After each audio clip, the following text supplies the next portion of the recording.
into the day with the dawn ringing in my ears. Oh, well, I tune into my TV show. No better way, I gotta get myself into gear. Let's go. Oh, and I feel good today with my wake up in the morning espresso. I feel good today. It's my feel good breakfast show.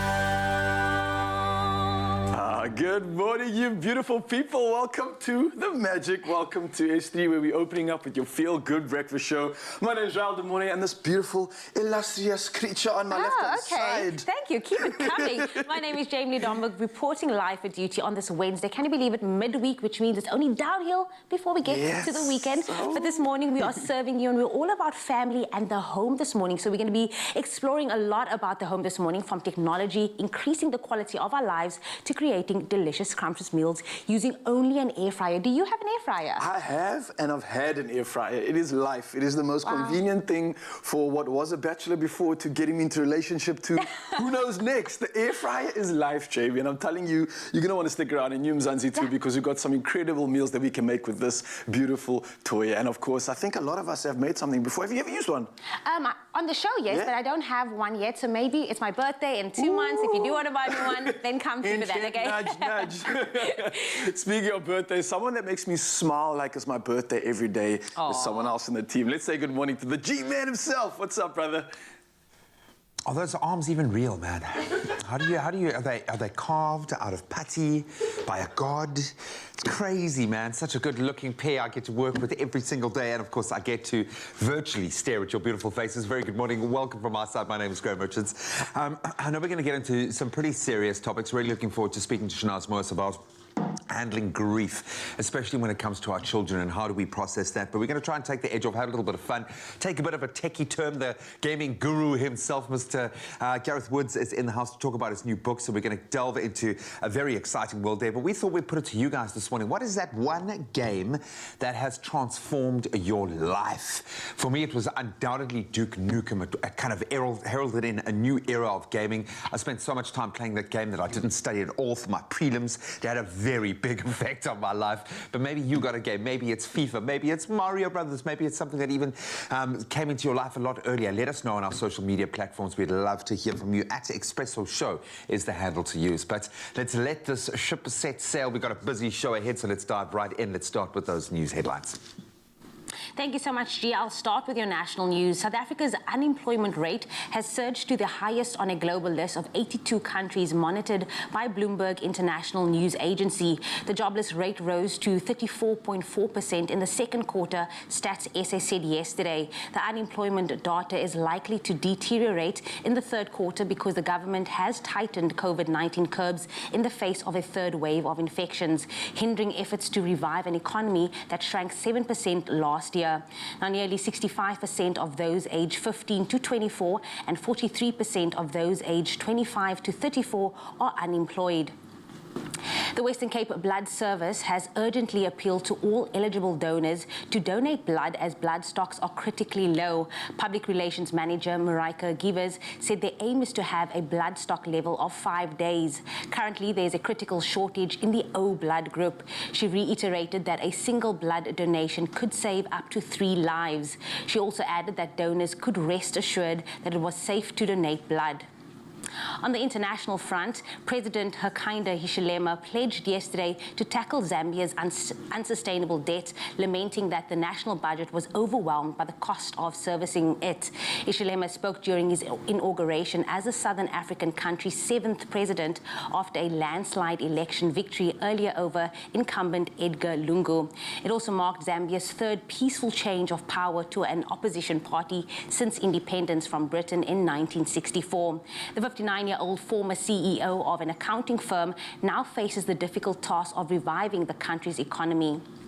And then staying with your international news, Thailand has decriminalized the use of a tropical leaf known as kratom, long used as a herbal remedy for its pain-relieving and mildly stimulating effects. It's become increasingly popular in America in recent years, despite government warnings on risk of addiction. Researchers in Thailand have found that the state would save some $50 million in prosecution costs if the use of the leaf was legalized. More than 1,000 people are currently serving prison sentences for possession or trafficking of kratom. And then finally, an encounter of the slithering kind.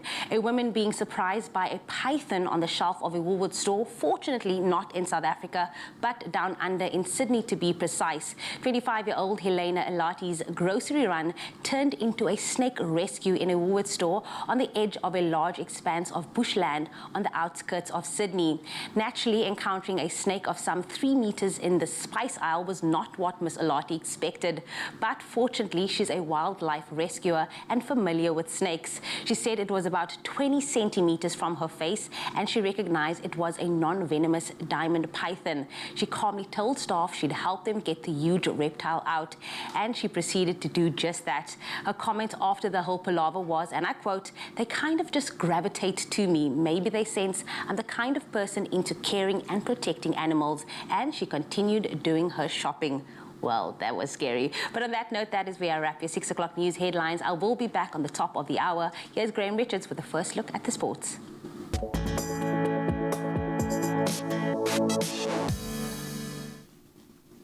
Thanks so much, Jamie. Let's start with the Paralympics this morning. The 2020 Paralympic Games are underway in Tokyo, and Team South Africa is hoping to improve on their medal haul from Rio back in 2016. So this year, Team SA's squad comprises just 34 athletes who will be represented across 7 sports. South Africa returned with 7 gold, 6 silver and 4 bronze medals at the previous Paralympic Games. 9 of South Africa's 13 medalists from the Rio Games will be gunning for more glory at the Games in Japan. Then on to rugby news. The Springboks will make their way to Australia as we roll with the punches. And of course, the state of Queensland will be hosting the remaining of the Rugby Championship tests. This was confirmed by SANZAR. Now, this is in response to the ongoing impact of the COVID-19 pandemic in Australia and New Zealand. 3 venues in Queensland will host the forthcoming fixtures, which will be double headers over 4 weekends from the 12th of September. The Springboks will depart for Australia tomorrow.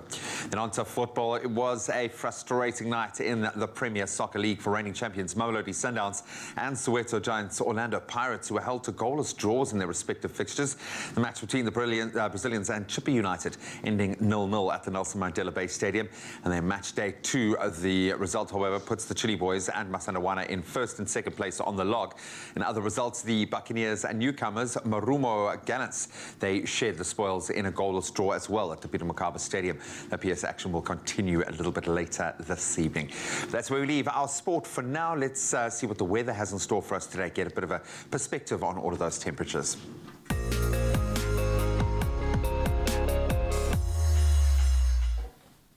Starting with your local weather news, in its regular report, the Western Cape Provincial Department of Local Government and Environmental Affairs yesterday said the latest average level for dams in the Western Cape now stands at 79%, and the latest average level for dams providing water to the city of Cape Town is almost 99%. It said the cold fronts reported of by the Weather Service are expected to make landfall tomorrow, with heavy rain predicted from the afternoon, spreading over the entire province by evening. Rainfall measuring 50 millimeters can be expected over the southwestern parts of the province and may lead to localized flooding. Light to moderate snowfalls can also be expected over high-lying areas. MEC Anton Bedell said the province's disaster management centers were on standby and urged the public to take note of the latest weather warnings. He said simple preparations ahead of time could make a tremendous difference. And then also bring it back home. We love starting the day off with a few sunrise photos, and as always, our viewers never fail to come through for us. Now, starting us off this morning is Alessandro Sabinda from El Dorado Park, who captured this picturesque and crisp winter morning as the sun starts to rise in the distance. Another one came through from Prince from Babsfontein, Gauteng, who took this great shot as the sun comes up over horizon, casting beautiful rays across the sky. Keep them coming, keep them flowing. We absolutely love seeing how you start your day. But right now, let me get you started for the rest of the day with those temperatures. We start with you, Polokwane, do expect a low of 12 today that will peak at 25. If you find yourself in Umbombela today, your range is 14 to 24. Pretoria, for you, it is 14, 27. And for you, Johannesburg, it is a low of 11 and a high of 25. Mahikeng ranges from 15 to 29 today, and then Klerksdorp following shortly with a range of 13 to 29. Kimberley, for you, it is 13, 27, and Bloemfontein can be seen with a minimum of 7 and a maximum of 25. Richards Bay, sunshine is coming your way with a low of 16, peaking at 25, and for you, Pietermaritzburg, it is a low of 10 and a maximum of 27. South Africa's playground at Durban ranges from 15 to 24. Mthatha, for you, it is 9, 27. East London can be seen with a low of 16, that will peak at 22, and for you, Cradock, it is a minimum of 9 and a maximum of 29. Gqeberha, for you, 13, 21. George, 11, 21. The mother city, Cape Town, can expect a low of 13 today, that will peak at 19. Worcester, 8, 25. Sutherland, 6, 20. And then last but definitely not least, Uppington ranges from 15 to 31. Well, that is where I leave your weather here on your Feel Good Breakfast Show. Thank you so much, Ms. Domberg. Yeah, all right, we are up and at 'em. It's a Wednesday. We kind of consider this a freewheel until the weekend.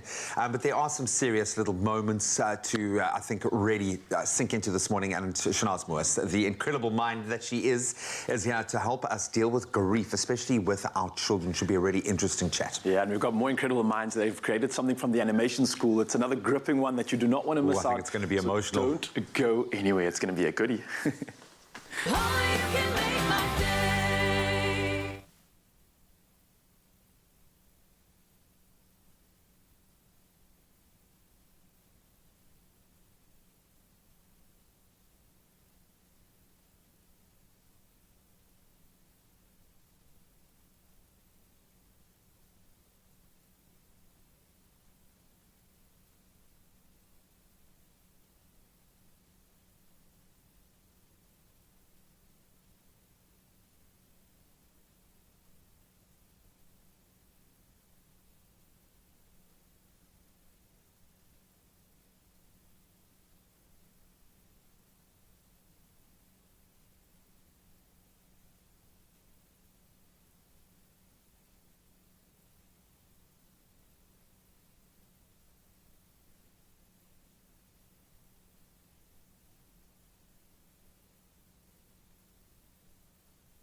It's my Feel Good Breakfast Show.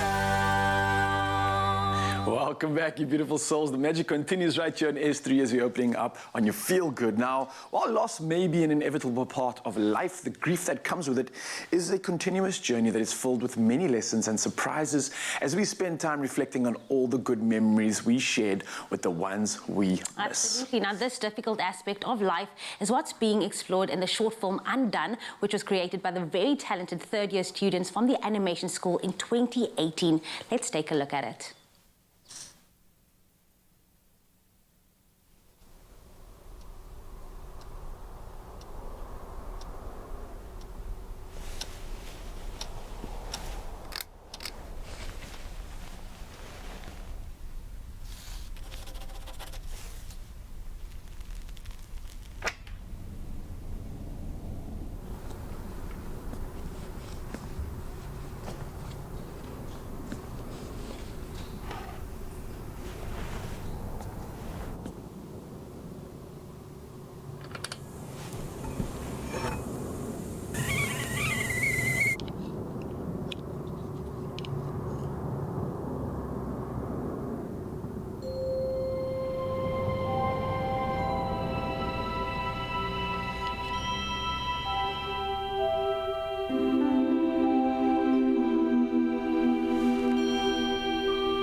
Oh, wow, this one hit a bit home this morning. I think, just really the concept of grief is so complex, but it's one that we all are finding ourselves, I think now more than ever, navigating as the COVID-19 pandemic wears on us every single day. Yeah, but on standby with some guidance on how we can talk to our children about grief and loss is our trusted, registered counsellor.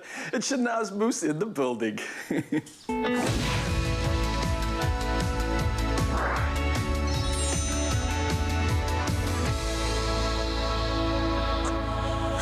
Yeah, we all come face to face, unfortunately, with grief at some point in our lives. It is probably inevitable, but I think the experience has never been more communally felt at the moment. And I think because we are so affected and connected through this COVID-19 pandemic, well, this morning, our good friend and registered counsellor, Shanaz Moose, joins us on the couch to share some tips on how to carry ourselves through grief, in particular when it comes to helping a young person, one of our children, or maybe someone else's child, to deal with grief. This is something that you don't ever want to broach, but I suppose it's an inevitable part of life. And in our previous discussions, we've touched on the idea of the 5 stages or steps of grieving. What are those?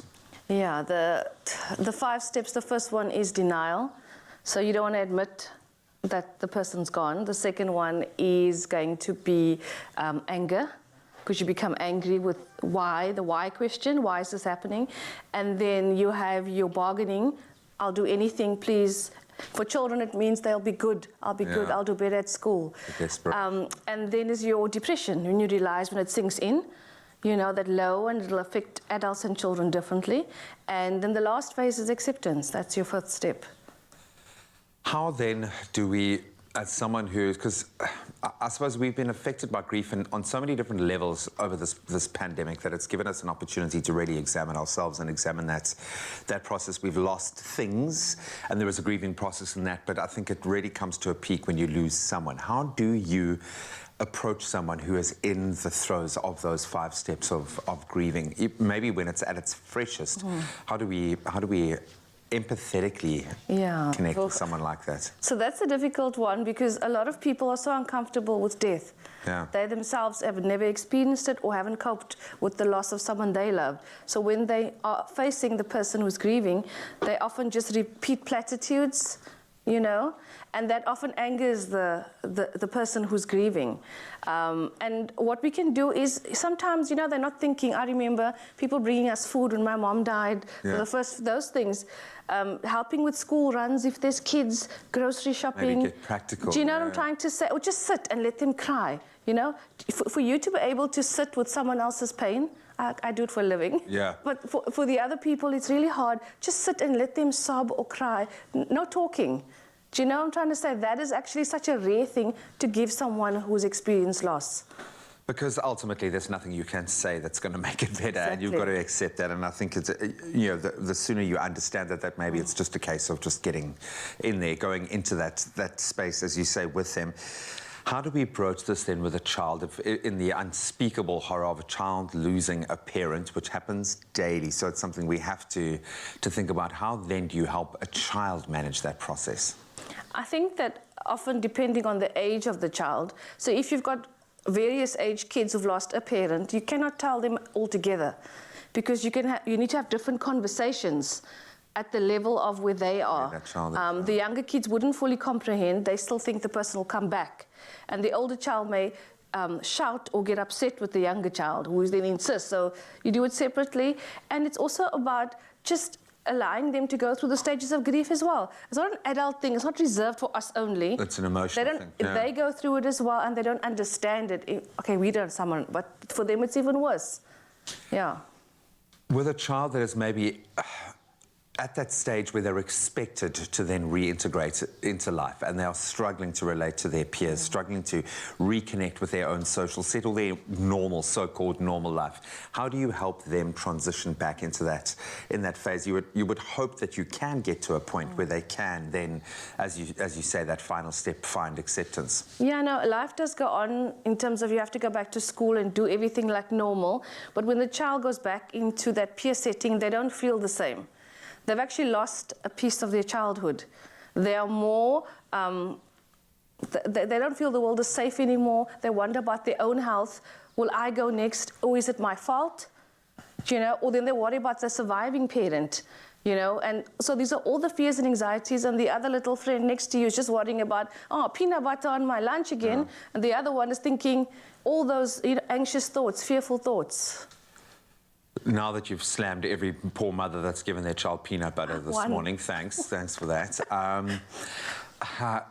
You know, I keep thinking, is this then your script for the rest of your life as a child if you go through this? Or is there, how important is it to address the grief and make sure that it's processed at that point so it doesn't become the script for that child's life throughout their life, that they keep going, because trauma stays with us. And if you don't deal with it, I mean, we're all dealing with it in our generation, certainly with some trauma from our past. So how do you prevent that cycle repeating?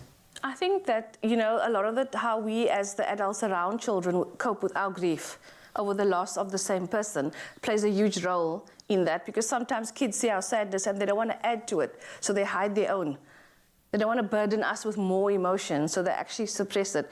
So our job is to take note and see any changes in our kids' behaviors, eating, sleeping, you know, regressive behaviors, like if your child started, you know, sleeping through the night but doesn't now. No more bedwetting, starts bedwetting. Academically, school will suffer. Those are all the signs. But you need to help them by letting them talk about the loved one they've lost. You've got to be able to talk about it. That's the challenge. And look at photos and relive and possessions. So often people, they just want to clear everything out. They can't stand to look at all the possessions. But that child may want something special of that parent, but isn't ready yet to choose it. Well, I mean, we heard of this beautiful story. I think it was a Minecraft or a game like that, where a sibling who had lost a younger sister discovered a digital world that had been created by her sister, and was able to go into that every day and pick up the nuances of what her sister had created. And it created this digital footprint.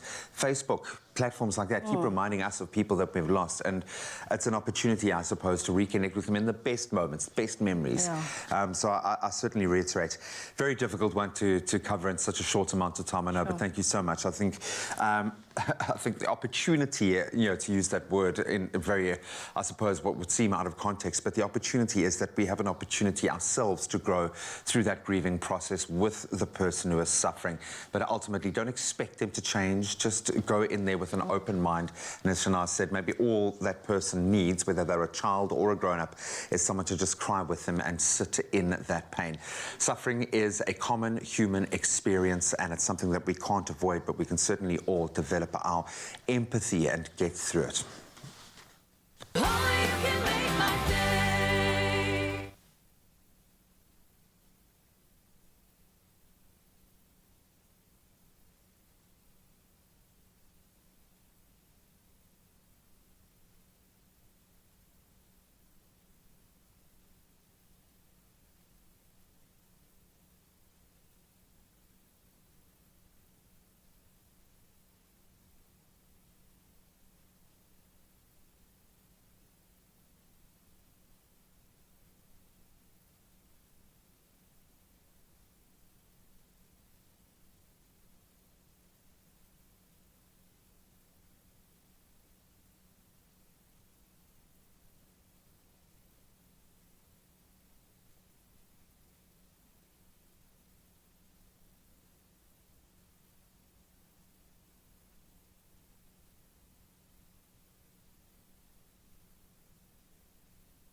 Becoming a parent fills you with delight, nerves, and questions.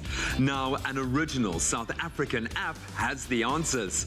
Whether you're expecting your bundle of joy or raising a preschooler, the Purity Journey Journal app is a breeze to use. Sign up for free and choose from a host of features, including 24/7 medical assistance, expert tips, and milestone tracker. Sign up to the Purity Journey Journal app for whenever you need some guidance along your parenting journey. It's my feel-good breakfast show. Oh, yes, it is. It is your feel-good breakfast show. Now, anything new is always just a little bit scary, especially when it comes to our health and just our overall well-being. And it's okay. Let me tell you, it's okay to be hesitant, but equipping yourself with the facts puts you in a great position to make a positive change. And this Women's Month has been, such a great opportunity for us to showcase how the Mina Menstrual Cup is paving the way to give affordable menstrual health care to women who need it the most. Yeah, it's been a bit of a game changer for me, actually. It's changed my perception on the whole idea of period poverty, first of all, but what I think every woman goes through. I'm so glad that we are having the conversation right now. So this Women's Month, you have the opportunity to buy a Mina at a discounted price of just 150 Rand, plus get one free. And with every purchase, the Mina Foundation will also donate a Mina to a girl that really, when I say really, a girl whose education depends on it, a girl whose life is going to change dramatically as a result of this, gets one for herself. So for all the information on how to purchase and to make a purchase, visit minacup.com, and one small contribution can make as I said, life-changing difference. Do you know what? My thought still goes back to, women using corn on the cob because they don't have access to this. So cow dung in a sock is what's being used in the majority of rural areas in our country, or as you said, a corn on the cob, which is just not acceptable. Yeah, but you can make a difference. You can make a huge impact, not only to yourself, but to all the women out there. Now you're looking for something refreshing. You've come to the right place. We're in the kitchen, and Manhattan's got something special for us. It's a rooibos tea with a little bit of a twist. And here to show us how, it's Chef Chewy in the building. How you doing? I'm good. Middle of the week, but I'm so ready for this. It looks like some sunny skies later on in the week, so pre-prepping for that? Yeah. Exactly. It's not that much of a hump, so let's not make it hump day. Yeah, so what's happening? I see you've got some beautiful flavors. Rooibos, which is a fantastic ingredient on its own, naturally caffeine-free as well. And I love the fact that the Manhattan rooibos tea has all these various flavors that you can already start playing with, right? Yes, and I love the fact that it pairs so well with citrusy flavors, which is why we've decided to use grapefruit. Normally you'd use orange, you'd use lemon, but I feel like this is the underdog, It's not used as often and as much. I so agree with you. I mean, it's such a beautiful fruit, but it just isn't used as much. And I mean, even just the aesthetic beauty of it. Exactly. You would not expect that bright sort of, what is it, like an orangey, purple, pink, I don't know what color it is inside of that skin.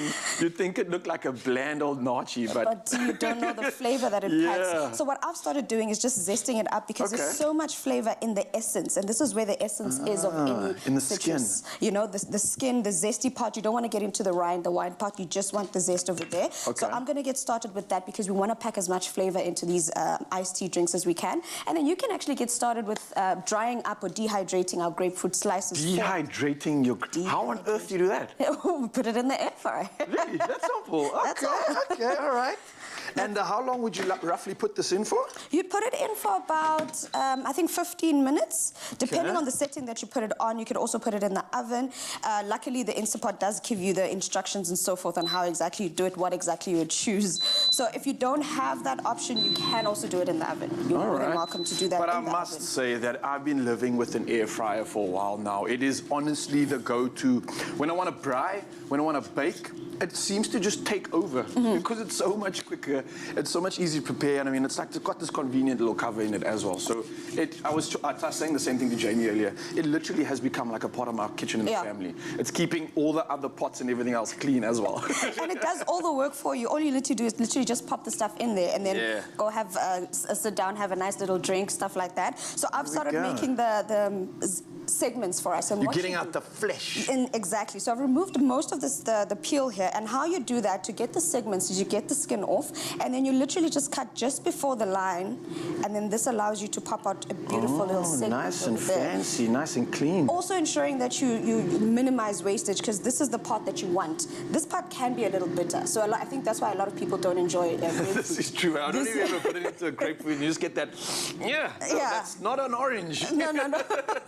So I'm just going to keep doing this, and we're going to put this into our drink, and I think the flavors of our dehydrated grapefruit, plus the flavor of the juice, plus the zest, is going to elevate the flavor of our rooibos Manhattan iced tea that we're about to enjoy. So it's not just the garnish, it's actually adding value, adding volume, and adding flavor. to this. It's all about Right. the flavor. So to make this drink, then we start with our mint, because I feel like any beautiful iced tea drink of this kind That's needs so that true. touch of mint. And I must say, the mint just kind of makes something feel so fresh. It tastes course. alive. It's got that mojito feel to it. You as know, well. and what I'm doing here by pounding on it, you in essence just releasing that flavor as well. Remember, I spoke about the essence. This is what we're doing when we're mashing up our mint leaves. We're also releasing some of their oils in the actual mint, and that would then infuse into our drink as well. So as you Okay. drink it, you'll have the taste of the grapefruit, you'll have the taste of the rooibos, the taste of the grapefruit, and it's just going to play in your mouth and give you flavors that are just amazing, refreshing, and enlightening. I promise you. Say no more. Let's make this a staple now in my drinks.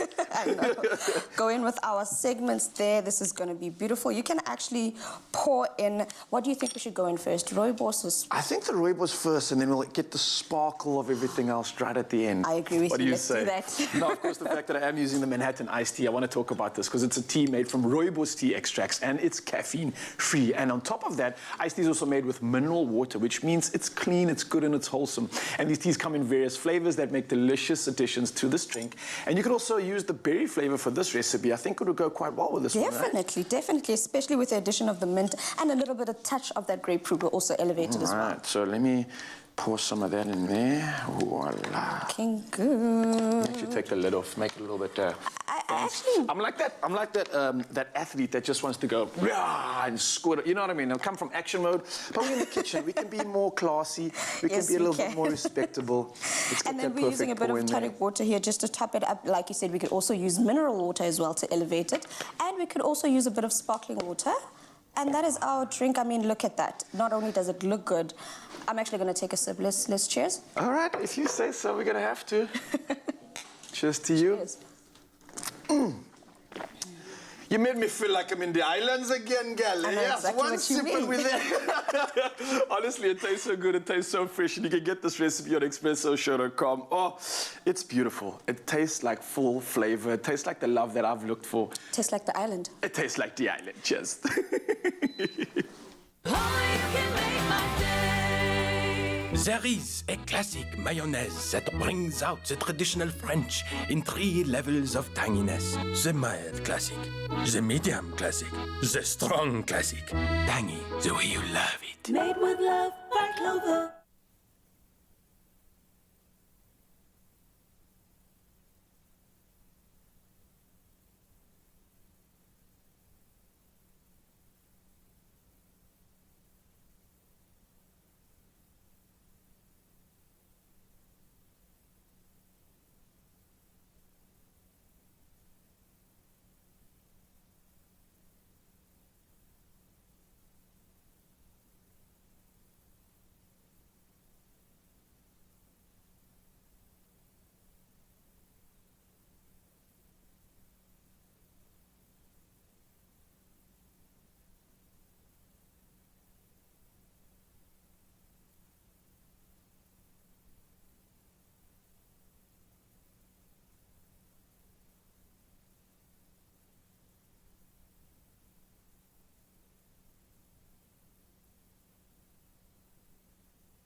Nourish your skin with Ingram's for Men, enriched with triple glycerine.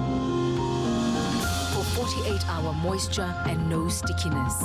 Ingram's, your skin, your brave. It's my feel-good breakfast show. Welcome back. Now go play inside.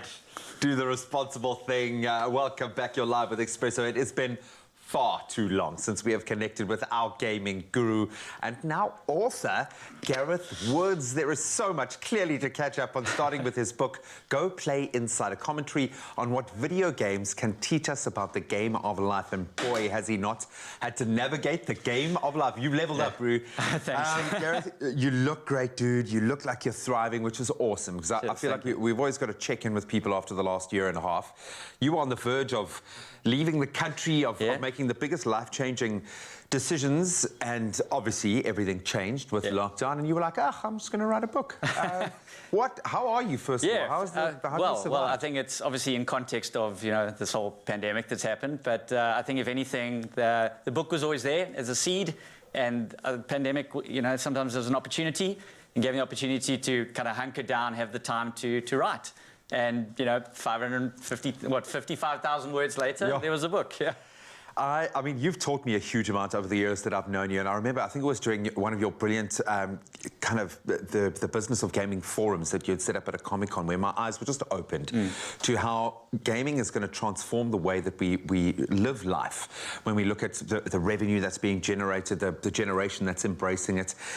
What motivated you to put that, because all of this has been swimming around in your head surely for so long.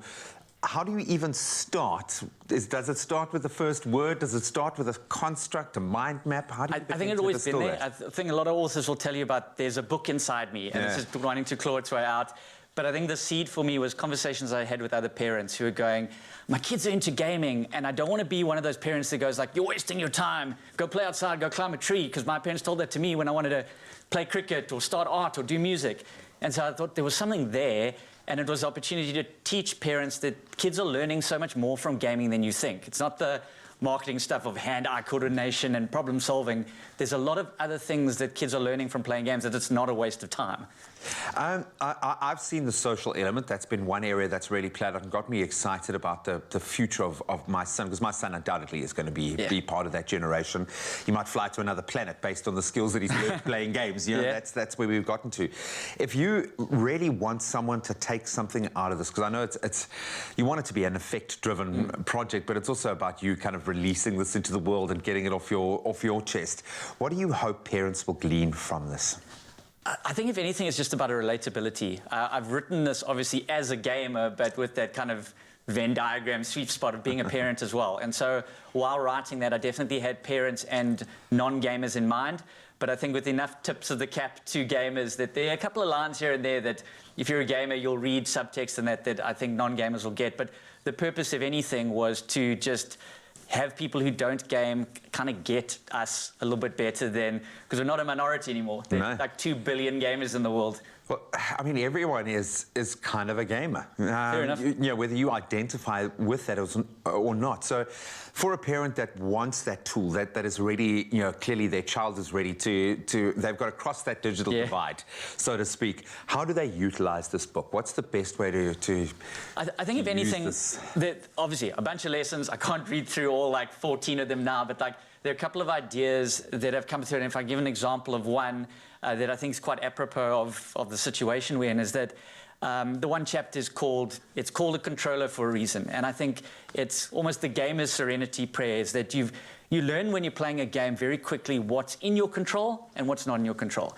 You are Mario, you control their movement, but you don't control gravity or the Goombas or the clock or whatever. You only control Mario. And I think that lesson is something that's been, I think, applied over and over and over in different kind of forms. But during this pandemic, I think has helped me as a gamer to go like, I'm in control of Mario in this situation. There's a lot of stuff that's out of my control. Can't control immigration. Yeah, I can't control how long it's going to take people to get vaccinated or whatever. Like, it's really understanding that. And I think what I've done is taken certain life lessons or obstacles and applied a gaming kind of lens to it, to show how, you know what, actually gaming has equipped me to answer a lot of these questions throughout my life.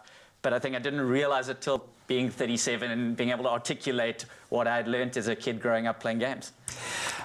I mean, you must be incredibly proud getting to this point. I mean, releasing a book into the world is, it's got to be... Feels like being a parent again. Yeah, I was going to say, it's got to be, how do you get to the point where you're like, okay, this is ready now?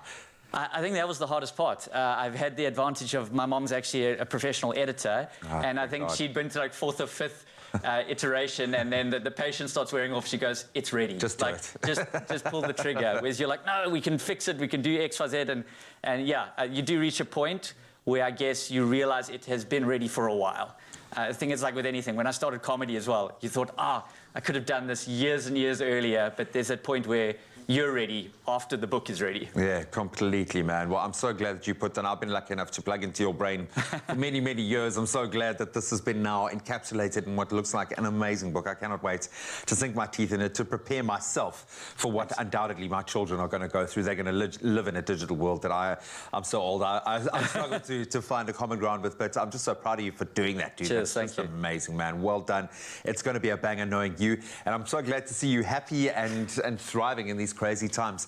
So you have an opportunity to, I think, start that journey with your child. It's not about us and them. It's about taking on the fact that Gareth said that most of us are gamers now, and that's the way that the world is moving. But there are some invaluable life lessons, survival lessons, social lessons that gaming can teach us that are just so invaluable. So go play inside. What a legend. Gareth Hood's finally getting to meet him face-to-face, not just virtually anymore, but that feel-good is certainly continuing right now because Sprightly Seed and My School, My Village, My Planet are on a mission to build sustainability into nutrition programs to really ensure children from different communities remain food secure. I love that. Now, Graham visited Bright Morning Star Educare to see exactly how this is being put into practice. Well, let's go check it out.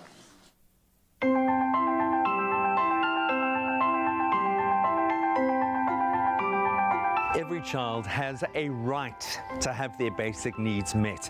And by meeting the basic needs of food security and healthy nutrition for a child, you then give them access to a host of other developmental opportunities, be it social, be it educational. It really is the key and where it starts.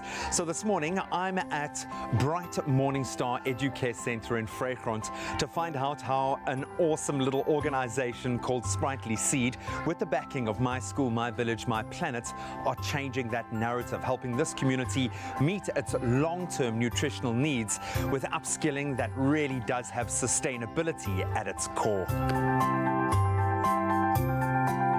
So we've got spinach there, we've got some broccoli here. Oh, wow. You can see our new broccoli forming in the middle over there. Do you see that? Cool, eh?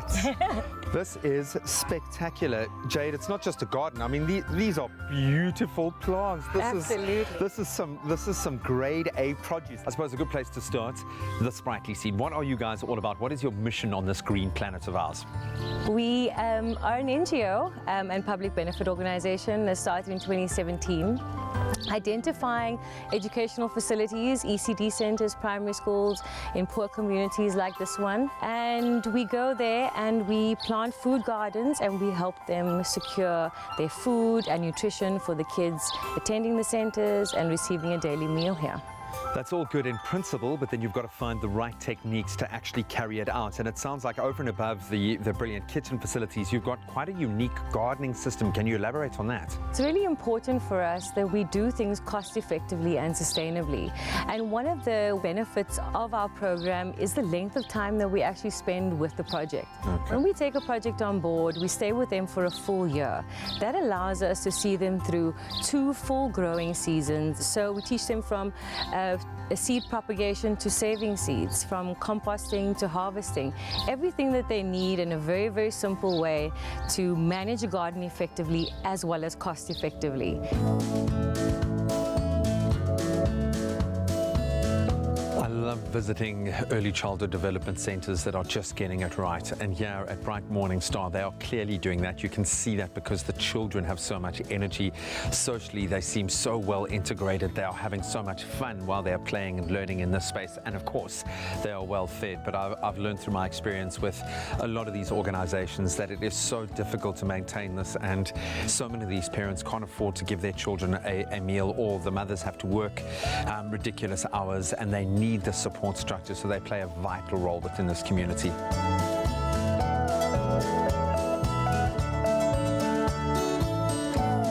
First of all, my Doris, thank you for letting us into your beautiful centre here. I've got to say, you are doing an amazing job. Looking at these kids with the amount of energy and how happy they are, clearly you are getting it right. Sprightly Seed has obviously made a big difference in your world. What difference have they made here at the school, and do you think within your community? They've done very good things, because I was struggling with the vegetable, to find the vegetable, because they are too expensive. And when they come, I was so happy because I was waiting for that. They are much more than blessing. And I love the children. The country without children is empty, it is boring. You can immediately see the effect that the Sprightly Seed program has had here within this facility in the children. The children are energetic, they are playing, they're engaging, they're singing, they're having a little nap time, they're doing what children should be doing at this phase of their lives. And that means that they are getting the balance right, the right nutrition and the right care and the right education. They've got the system down pat here. I love seeing something, the best of what South Africa could be, come together like this. It just works.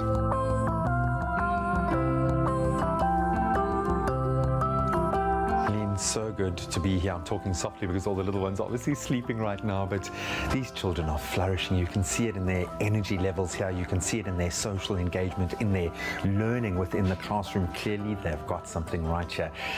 It's not very often that you come across an organization like the Sprightly Seed that's getting it right on so many levels. Why are you guys supporting them so proudly? Too many children in South Africa are still struggling with hunger and malnutrition on a daily basis. It's just not right. South Africa needs to find this balance between solving the hunger relief issue now and creating long-term solutions to hunger in our country.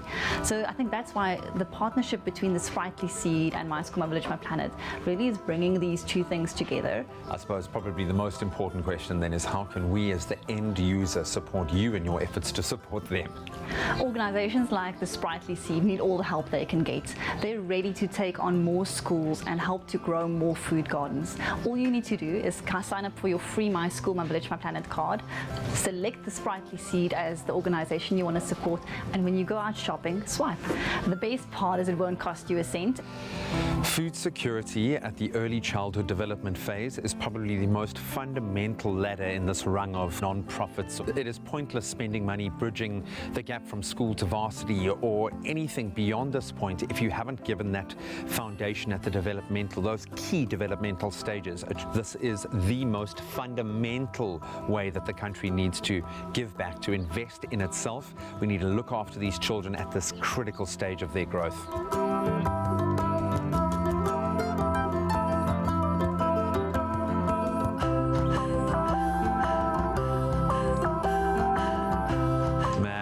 Cup is overflowing again. That was so inspiring. I love the fact that you can now easily leave a legacy by supporting Sprightly Seed, by joining My School, My Village, My Planet, and then taking Sprightly Seed on as your cause or your beneficiary. And it's as easy as going onto myschool.co.za to join, or you can download the free My School, My Village, My Planet app and get your virtual card, and then just start swiping to make a difference. That is so cool, so essential. See everything working perfectly in balance. This is just a shining example of what we can achieve if you invest in the right people. Jade is doing an amazing job. What they do at Sprightly Seed is just so clever, and it's so, I love those plug and play options where you can invest and then you have a garden in a beautiful creation, but most importantly, you have well-fed, happy children that are able to learn. Absolutely brilliant. Absolutely brilliant. Now, more brilliant stuff coming through on the show. Nick Page-Matt is about to serve us some alternative jazz, so don't go anywhere. Sounds good.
It's my feel-good breakfast show. Welcome back. We are live right here on your Feel Good. It's your breakfast show. So good to have you in our company. Been a great hour. It's flying by. So let's put the brakes on and savor a moment with a very special individual. Now, an alternative jazz artist and fashion filmmaker. The journey of Nick Page-Matt, who was born in Mthatha, follows an innovative man who has taken the seeds that have been planted and has groomed them into bigger forms. Here is a peek, just a small snippet of the music video for his single, Focus. Take a look. Energy, baby, focus on your energy. I said energy, baby, focus on your energy. Baby, focus. Hey. I said, baby, focus.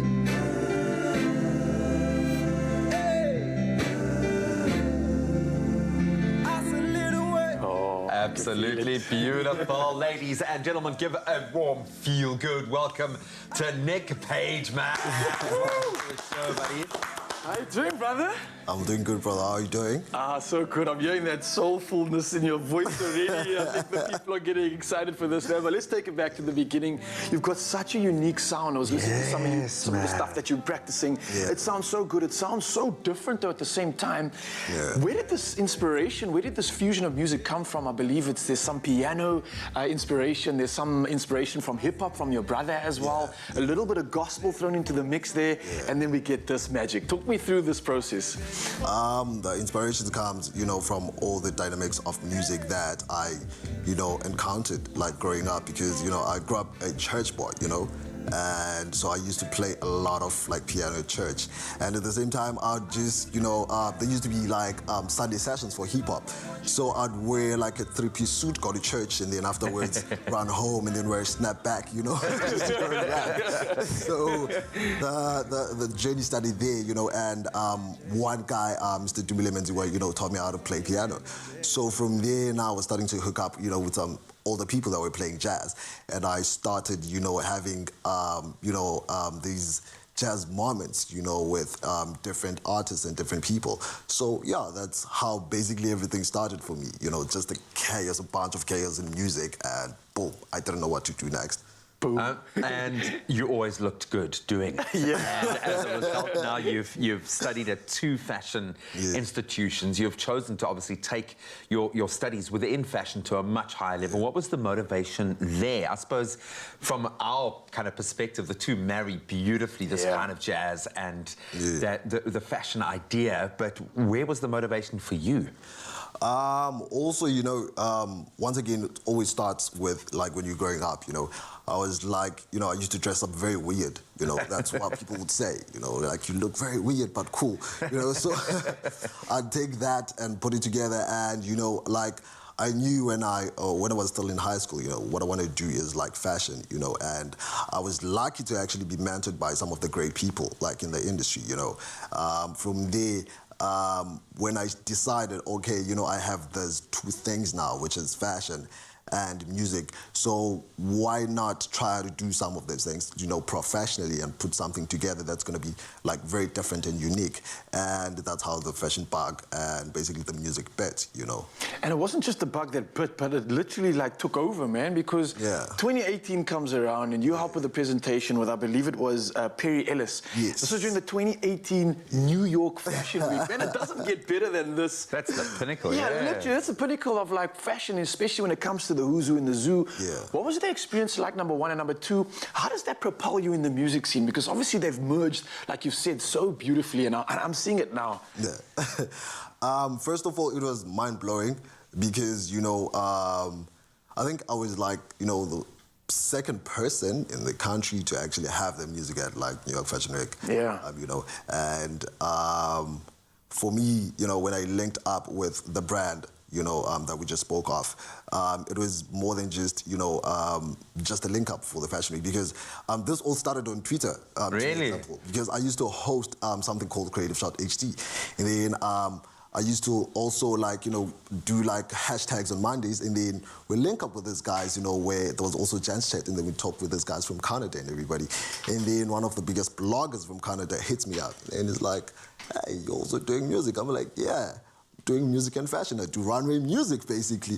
You know, and then he's like, why don't we just put something together for my presentation for Perry Ellis? And then that's how my music, like, literally ended up at the New York Fashion Week. Oh, this is so dope. It's so cool, man. Oh. So this is organically, I think very organically, led you to the point of releasing your EP. How do I pronounce it? Mood? Yes. Mood. Titled Mood. Mood. I love that. With the idea, because I'm that kind of person, whenever I listen to new music, I'm like, oh, that's the soundtrack to a scene from a movie, the soundtrack to the scene from a drama, and any one of these tracks could be the soundtrack to like the original first episode of an original series. Talk me through that creative process and what you set out to create with each song like that. Mood. First of all, it's a very, very special like project for me because I wasn't working on it alone. You know, I was working with a great sound engineer and producer El Creasy. So we're putting this together for like lockdown. You know, we're like, there's lockdown. Let's just drop music. Let's get creative. Let's do 1 minute, 2 minute songs, and then just drop them off. And then we realized actually this could be very powerful. You know, and I've always been someone, because I have this, you know, film, you know, fashion film background, you know, I've always been someone who actually wants to put music into sort of like a sequel, you know. So I always try to make my songs sound like you are, you know, like rather than watching a series, you're just listening to your series. Yeah, I get that. So when we put Mood together, it was that type of feeling, you know. We wanted something that people can just listen to, you know, at the same time feel like, you know, I've just experienced something in my head which is just out of this world. So yeah, that's basically what mood feels like. It's a soundtrack to your life, baby. It's a soundtrack to your life. Nick is going to stick around. He's going to bring you some truly unforgettable and totally unique performances. I guarantee you this is a sound that you haven't felt before, because you're going to feel it on so many different levels. So you stick around, sir. Been such a pleasure connecting with an amazing original artist. But right now, just gone the top of the hour, it's time to get back into those news headlines. 2 minutes after 7 o'clock, time to have another look at what's happening in and around the world, starting with your national news. The Independent Electoral Commission, the IEC, yesterday said the nomination process for the up-and-coming local government elections has seen exceptional high numbers of candidates. Elections are scheduled for the 27th of October, but may be postponed to 2022 should the Constitutional Court rule in favor of the IEC to have the polls deferred. The IEC said preliminary figures indicated the total number of candidates at 59,272. There are 276 unique political parties that submitted candidates, of which 2, the ANC and DA, are contesting all the municipalities across the country. And then sad news is that South Africa's unemployment rate has surged to the highest on a global list of 82 countries monitored by Bloomberg International News Agency. The jobless rate rose to 34.4% in the second quarter, Stats SA said yesterday. The unemployment data is likely to deteriorate in the third quarter because the government has tightened COVID-19 curbs in the face of a third wave of infections, hindering efforts to revive an economy that shrank 7% last year. Nearly 65% of those aged 15 to 24 and 43% of those aged 25 to 34 are unemployed. On the international front, U.S. President Joe Biden has declared a major disaster in the southern U.S. state of Tennessee and approved federal funding after devastating floods over the weekend claimed at least 22 lives. Tennessee was hit on Saturday by what meteorologists called historic storms and flooding, dumping as much as 38 centimeters of rain. The downpour on Saturday broke a 24-hour rainfall record for Tennessee as rural roads, state highways, bridges, and hundreds of homes were washed out, and widespread power outages affected thousands of people. Then staying on the international front, President Hakainde Hichilema pledged yesterday to tackle Zambia's unsustainable debt, lamenting that the national budget was overwhelmed by the cost of servicing it. Hichilema spoke during his inauguration as the Southern African country's 7th president after a landslide election victory earlier over incumbent Edgar Lungu. It marks Zambia's third peaceful change of power to an opposition party since independence from Britain in 1964. The 59-year-old former CEO of an accounting firm now faces the difficult task of reviving the country's economy. And then some sad news from the world of entertainment. Rolling Stones drummer Charlie Watts, who played an enormous role in the group becoming one of the greatest bands in rock and roll, passed away peacefully in a London hospital yesterday at the age of 80. He's widely regarded as one of the greatest drummers of his generation. Tributes have poured in from the Beatles, Sir Paul McCartney and Sir Ringo Starr, as well as Sir Elton John. He was a member of the Stones since 1963. The group had, amongst others, 8 UK #1 singles between 1964 and 1969. Watts was the subtle, stoic heartbeat of the Rolling Stones for almost 60 years, and he never wallowed in the limelight.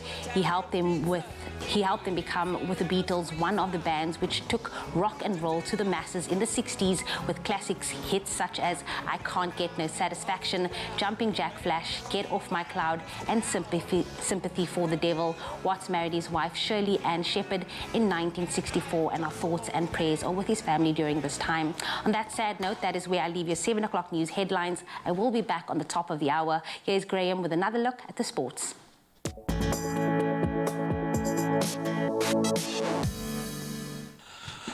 Thanks so much, Jamie. Let's start with the Paralympics this morning. The 2020 Paralympic Games are now officially underway in Tokyo, and Team South Africa is hoping to improve on their medal haul from Rio 2016. This year, Team South Africa's squad comprises of only 34 athletes who will be representing across 7 different sports. South Africa returning with 7 gold, 6 silver and 4 bronze medals at the previous Paralympic Games. 9 of South Africa's 13 medalists from the Rio Paralympics will be gunning for more glory at the Games in Japan. Japan. Then on to rugby news. It seems we're rolling with the punches. The Springboks will make their way to Australia as the state of Queensland will be hosting the remaining rugby championship tests. This is according to SANZAAR. Now, this is in response to the ongoing impact of the COVID-19 pandemic and a resurgence in Australia and New Zealand. 3 venues in Queensland will host the forthcoming fixtures that will appeal as double headers over 4 weekends from the 12th of September. The Springboks will be departing for Australia tomorrow. Then finally onto local football. Still no goals really to speak of. It was a frustrating night in the Premier Soccer League for the reigning champions Mamelodi Sundowns and Soweto Giants Orlando Pirates, who were both held to goalless draws in their respective fixtures. The match between the Brazilians and Chippa United ended 0-0 at the Nelson Mandela Bay Stadium. The match day 2 result, however, puts the Chile boys and Masanawana in first and second place on the log respectively. Doesn't mean very much at this stage of the season.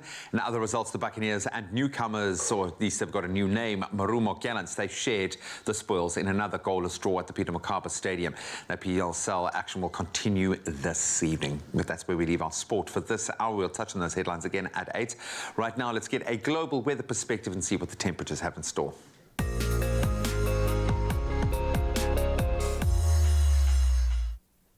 Thank you so much, G. I will start with your international weather news. Extinction Rebellion protesters in London have gone to extreme measures by building a huge table in Covent Garden as part of its 5th mass protest to demand the government stops using fossil fuels. The protesters erected a 4-meter-tall pink table near Leicester Square and chained themselves to its legs to highlight, and I quote, that climate breakdown is here now. The protest group plans to disrupt London for days. Campaigners held placards reading, "Code Red, where's the action?" Some people were dressed as the sea in a warning on rising sea levels. The Metropolitan Police said they would put a significant operation in place to manage the protest over the busy bank holiday weekend, but acknowledged the activists' important cause. Now, we get very excited when our viewers share photos from their travels with us, and even better when it is a sunrise photo too. Ridwan Hassan has been sharing his travels with us to Dubai since he left a few months ago, and we were so happy to receive this sunrise photo taken yesterday. Taken at 9 a.m, an incredibly hot 36 degrees Celsius in Dubai. Absolutely beautiful as well. Bringing it back to South African shores, Sandra February, another regular of ours from Cape Town, captured this beautiful photo, capturing a silhouetted bird as it takes flight. Remember to keep them coming, keep them going. We absolutely love seeing how you start your day. But right now, here is a second look at the temperatures for today. We start off with you, Polokwane. Do expect a low of 12 today that will peak at 25. If you find yourself in Umbombela, expect a range of 14 to 24. Pretoria, for you, it is 14, 27. Johannesburg can expect a low of 11 and a high of 25. Mahikeng, for you, it is 15, 29, and some sunshine coming your way, Klerksdorp, today, ranging from 13 to 29. Kimberley can also expect some sunshine with a range of 13 to 27, and for you, Bloemfontein, it is a minimum of 7, peaking at 25. Richards Bay ranges from 16 to 25. Pietermaritzburg, 10, 27. Durban, for you, it is 15, 24, and for Mthatha as well, 9, 27. East London can be found with a low of 16 that will peak at 22. Craddock with a low of 9 and a high of 29. If you find yourself in Gqeberha today, it is a low of 13 and a high of 21. George, 11, 21. The mother city, Cape Town, can expect a minimum of 13 and a maximum of 19. Worcester, 8, 25. Sutherland, for you, it is 6, 20. And then last but definitely not least, Uppington ranges from 15 to 31. All the feel good you need, but remember to keep it locked right here on your Feel Good Breakfast Show. Well, this morning we are reveling in the considerable alternative jazz musical talents of Nick Pagemat. And of course, he is blazing a trail in fashion, in film, and in music. And he is kicking off his performances this morning with his 2020 hit single titled Focus.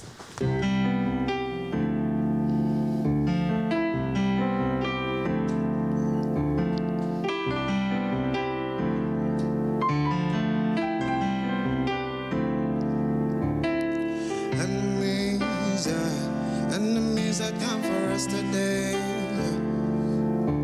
We gon' take him out, yeah.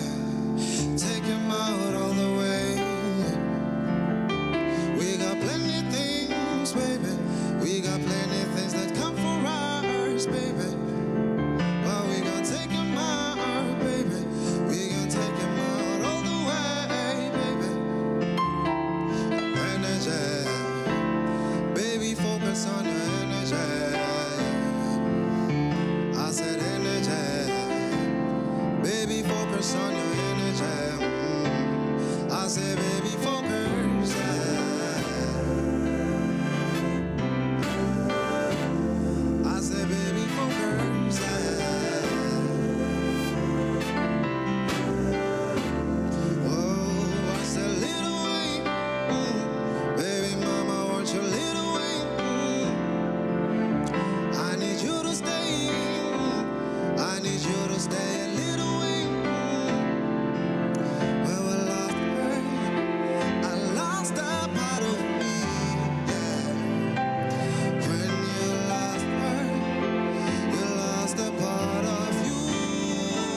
baby for girls, yeah, yeah, yeah,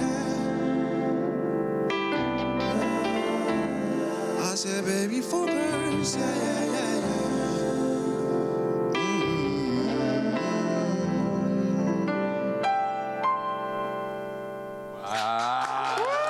Thank you, gentlemen.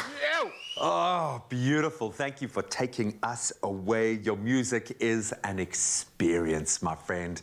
Goosebump stuff. That was absolutely beautiful. He ain't going anywhere. We're going to be treated to a few more tracks from his EP Mood that's going to hit you right in the mood. Stick around.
It's my feel-good breakfast show.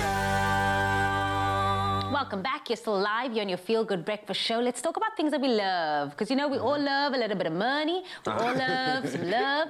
But do we love the idea of combining our money with our loved ones? We're about to find out in another round of Would You Rather. So here's the scenario, boys. You both are in very committed relationships. I think this is perfect to pose to you guys. You and your partner are about to get married. Yeah. And they suggest creating one joint account with all of your finances, okay? You still on par with me, yeah? Yeah. Would you rather A, yes, let's share our money, or would you B, no, mine is mine and yours is yours? Booba Kitty. We kind of, I just always remember this. It happened as a young man where I was standing behind a guy in a branch of our bank, and he was just said the words, "She spent what?" And he was looking at a credit card statement and trying to figure out, obviously, what his wife had spent on this joint account. But I think it depends at really what stage of life you're at. And because I'm at the stage, I mean, mine and Lindsay's lives are so intertwined. We talk about all of our finances. Everything is, there's no more a hers and mine, because everything that she does and everything that I do affects each other. So for all intents and purposes, we're there anyway. So, yeah, I'm completely... 10 years ago, completely different Oh, man, story. you So you're all But, yes, but now I'm completely comfortable with the idea. But also, you've got, both of you have joint accounts, and it's good for her to have her own independence financially. God forbid that something happens to you or that you do go part ways. But you know, those sorts of things have to be done. Unfortunately, it sucks the love right out of relationships. But it's stuff that you've got to talk about and be open. I must feed into that though, Gia, and I do agree with you. I do think it's a part of the relationship, or where you in the relationship. I think if there's no mutual goal that's been established between two people, there's no reason to put your money together, because what's the point, right? The minute you have that goal, you have some trust in relationship where you're working towards something, it makes so much more sense to work together, because you're cutting out half that time and it makes it so much easier. But you need to have that trust. So for me, being able to do it is almost like a goal in the relationship, because that means I have the trust, I have the union, and I have that surety that we're doing this together, versus, do I have that trust or not? I'm not sure. So what you're saying is you're ready to get married and have kids. Is that? That's good, man. Well done, buddy. I'm proud of you. Should I just drop him on you? I'm proud of you, man. I'm proud of you. I think I'm still on the fence with this. I think I'm not at that point in my life yet where I would want to share my money or my finances with anyone. So I'm where you were 10 years ago. I think maybe when I get you are more than 10 years younger than me, so that makes a lot of sense. But yeah, let's see what everyone on social media is saying. Maybe they're feeling it with me, or maybe they with the boys with this one. So let's see what they said. We have Dorothy that says, sorry, but if you're not ready to share money, you are not ready for that commitment. Every single person I had met in the past that has separate accounts and separated all their financial interests are either divorced or not happy. And here, myself and my husband are, whom all of them thought would never last, still happy together. Yes, preach, you better preach, Dorothy. I love hearing that. I told you so. I got another one from Felicia Crawford. Says, I say B because he gives me his card to pay accounts and spoil myself. And it's not like I don't have my own money either. Oh, living a good life there, Felicia. I love that. Norma's also coming through and says, let's share our money. Only works for the first few months. Therefore, what's mine is mine. Bit of. It's a difficult. I mean, the same conversation can be had about a prenup and how you kind of talk about what's going to happen there. But it's, I'm sorry, water under the bridge for me. Once you've gone through like the journey of life for 7, 8 years, a decade with your partner, your lives are so intertwined. As I said, that for me, I'm really on the other side. Let's see what you guys continue to say. Clearly, we've hit a nerve with this one. Chaba says A. Someone who'll choose B is not even ready for commitment and trust. Seems that to be a common tie between the commitment and the trust and having that option. And people have been burnt. Fiona Holster says the only way is to share. You are married, and when you are married, you become one. Everything changes to ours. You can't create division in your home with finances. It will never work. I like that. I like Angie's one. She says marriage is based on love, and love doesn't pay the bills, so what you don't know won't hurt you, so I'll go for B. Yeah, no, I think the key thing here is 3 accounts. A joint, and then 2 separate. But the thing is also, like, and maybe you find this, like, Linz is much better at managing money and budgets than I am. I'm great at making money, but I hate doing budgets at the end of the month, and, and if you had to ask me how much I spent on groceries or petrol, or I'm like, as much as I have to spend, But she will literally know every one of those numbers. So it's about the balance, I suppose. But either way, the question will remain eternal. Love or money or both? Money. I don't know, man. I don't know. I'm really, really glad that so many of you weighed in. Look, well, our finances are a personal journey, and there's no right or wrong way. So if you're looking to open an account, or anyone else like that wants to do the same, then speak to your experts at Nedbank to guide you on the right account for you and your loved ones. And you can visit nedbank.co.za and hopefully solve this conundrum for yourself. Indulge your desires. Be swept away by the fragrance of descent.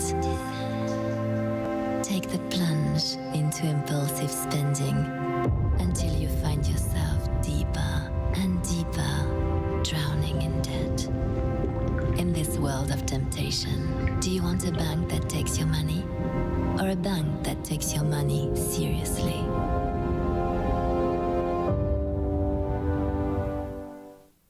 Well, as I get suited up, we are back in the kitchen, and one thing we love and we aren't afraid to share is this next classic recipe. There is a classic mayonnaise that brings out the traditional French in 3 levels of tanginess. The mild classic, the medium classic, the strong classic. Tangy, the way you love it. Made with love by Clover. Sausage rolls, baby, we love them. They are the quintessential snack for those in-between moments and are guaranteed to make an appearance at every family gathering. They're just so easy to eat and we love them, bang full of flavor. And what makes our unique recipe so good is the use of a not-so-secret ingredient, Clover Cremel. We've used it in the most ingenious ways, and our chef Chumi is going to show us how this all comes together. My little ones love sausage rolls. I know exactly what you mean. There's just something, and it's a go-to. So, like for me, cucumber, cut up cucumber, sausage rolls, and my boy will just chow it all. And it's He a loves perfect inclusion in a kaftin. You know, if you're making lunch for them for school, it's perfect because you but cut it up into these beautiful bite-sized portions. And delicious, and now we're going to take the deliciousness to a whole different level. Okay, so show me the ways. I will show you the way. How do I make a sausage roll? Simple. We're using beef. As normal, a sausage roll is always made with beef. But if you want to zhuzh it up, I mean, you could always use chicken mince as well. You could use pork mince. It's completely up to you. Mince is the vibe. We're You need keeping it a original. nice minced protein. OG. Cool. And then we're going to add a bit of seasoning, which is always important because this is the only time you get to season it. So it's important at this point to make sure that you've added as much of that flavor that you need in it. Okay. And I'm going to start with a generous, in fact, I'm going to pour a little bit more of this because you don't want it to be bland because this is where the flavor is. A bit of salt. It's a meal and a bite. It is. You've got to remember that every bite you've got to have the whole picture done and dusted. And the last thing you want is to bite into one portion of it that tastes really good, flavorful, and then you take another bite and these are gourmet. it tastes like sandpaper. We're adding a bit of dried herbs and there's some garlic. I'm also adding a bit of spring onion. That, as you always know, onion has a bit of a sweeter taste. So just a touch of that sweetness would make a huge difference here.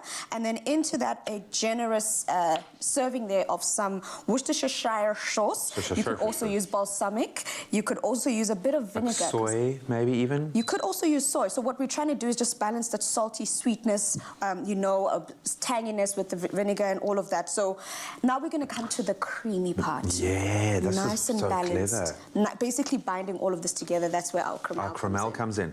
I mean, we've used this for a coffee creamer. Man, it punches way above its weight class. We've used it in so many awesome baking, and now I can't believe we're using it in a savoury, because I actually thought you would use it in the pastry. But the fact that we're using it as a binding agent to make a delicious, beautiful filling, that is amazing. I think adding cremel to the mince mixture is genius. It's going to ensure the mince filling does not dry out as it cooks as well, which is brilliant because you don't want it dry there. It's a sandpapery sausage roll. And if you plan to freeze a batch of these sausage rolls to cook a little bit later, which you can do at this stage before you've actually put them into the oven, the filling will still have a creamy, moist taste. Absolutely brilliant. Clover Cremel is the only creamer with real milk powder for that creamier taste. And I think this is absolute genius. And we spoke about versatility, which is what I love about the cremel, because yes, we've used it in savory, in baked dishes, we've used it in tea and coffee, but now we're putting it into our sausage rolls. Brilliant. So to start it off, sir, I'm going to get started with cutting our pastry. Are we using puff pastry? I was going to ask. Okay, so puff, because you want it to be quite light and flaky, the pastry. Yeah, it needs to kind of have those layers to it. Yeah, and then to start it off, in fact, let me do this. I'm going to try and pile up a nice little layer, a nice little, how do they put it, a light baton. A baton? Yes, a nice little layer of this, and make a nice little line across, what's that, assembly line? And make sure I make it as full as possible, because the last thing you want is to make your sausage roll and there's air pockets. And no, it must be nice, exactly, nice and filled up all the way to the ends. I know most people like to leave the ends not filled. I don't get that. Oh, it's quite nice to have a bit of a crispy pastry part, like a corner to dunk in, like my boy. Unfortunately, the sausage roll then becomes completely shrouded in tomato sauce because he just loves the Woolies organic tomato sauce is go-to. It's his favourite. And that's it. Look at that, and the other thing I love as well about the puff pastry is that it's nice and soft, so you don't have to worry about the pockets there. You just make sure you roll it up, and then the bottom part... It fills the roll, okay. So the seam at the very end is the one at the underneath. You make sure it's underneath so that it stays in its place. Keeps it shut, And then we start cutting these little pieces. Those are going to go into our air fryer to bake at at 180 degrees for 20 minutes. Wow. Simple. You can actually brush those with a little bit of egg wash and put some sesame seeds in there. And that is it's a beautiful, easy, simple dish. Get the kids involved. Simple midweek dinner, simple anytime snack. It's perfect for anyone. I love that. I don't know why I thought like you needed like 20 people and, you know, magic Charlie and the Chocolate Factory thing to make mince rolls, because it just, I've always thought there's just so much going into it, but it's the layers of flavor for me that I think are going to make this, and then just a little bit of... And there you go. That's so clever. That already looks like a masterpiece, Graham. Well done. Yeah, man. I think it's all you. Then the big conundrum is, what do you do with this last little piece of... Do you make one? I don't know. I don't know. It's up to you. You can get crazy. This is beautiful. And of course, it's going to be creamy. And I love the fact that at this phase, you can freeze them and you're going to still have that beautiful, moist, creamy center when you take them out, defrost and cook them. And of course, we're doing it all in the air fryer in 20 minutes, as Tumi said. Absolutely brilliant. You can find this on expressoshow.com.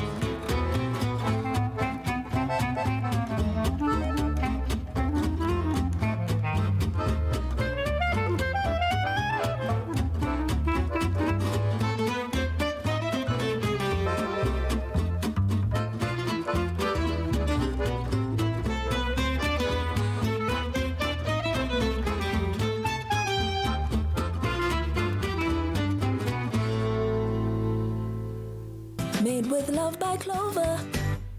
Only you can make my day.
Nourish your skin with Ingram's Tissue Oil Enriched Body Care range for 48-hour rich moisture.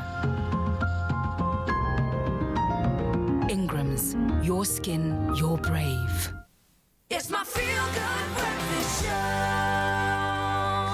Yes, it is. It is your feel-good breakfast show on S3. Now, our next guest is the Communications Director of the Sunshine Cinema. Now, get this. This is Africa's first solar-powered cinema network, currently conducting screenings of African films in South Africa, Malawi, and Zimbabwe. So, Kiti Buthelezi connects with us now to tell us more about this very exciting project.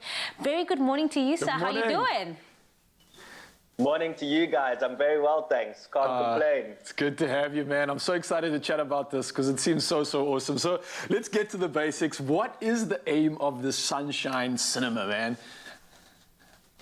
So as you said in your intro, we are Africa's first solar-powered media network, and we use the power of the sun and African stories to bring people together and to spark conversation and hopefully to drive social change. Wow. I just love the fact that you're connecting the sun to Africa. What a platform. So just for me to understand this, you bring cinema to those who can't afford to go to one or simply don't have access to one. That is massive. I mean, I would like to know what impact you have seen so far.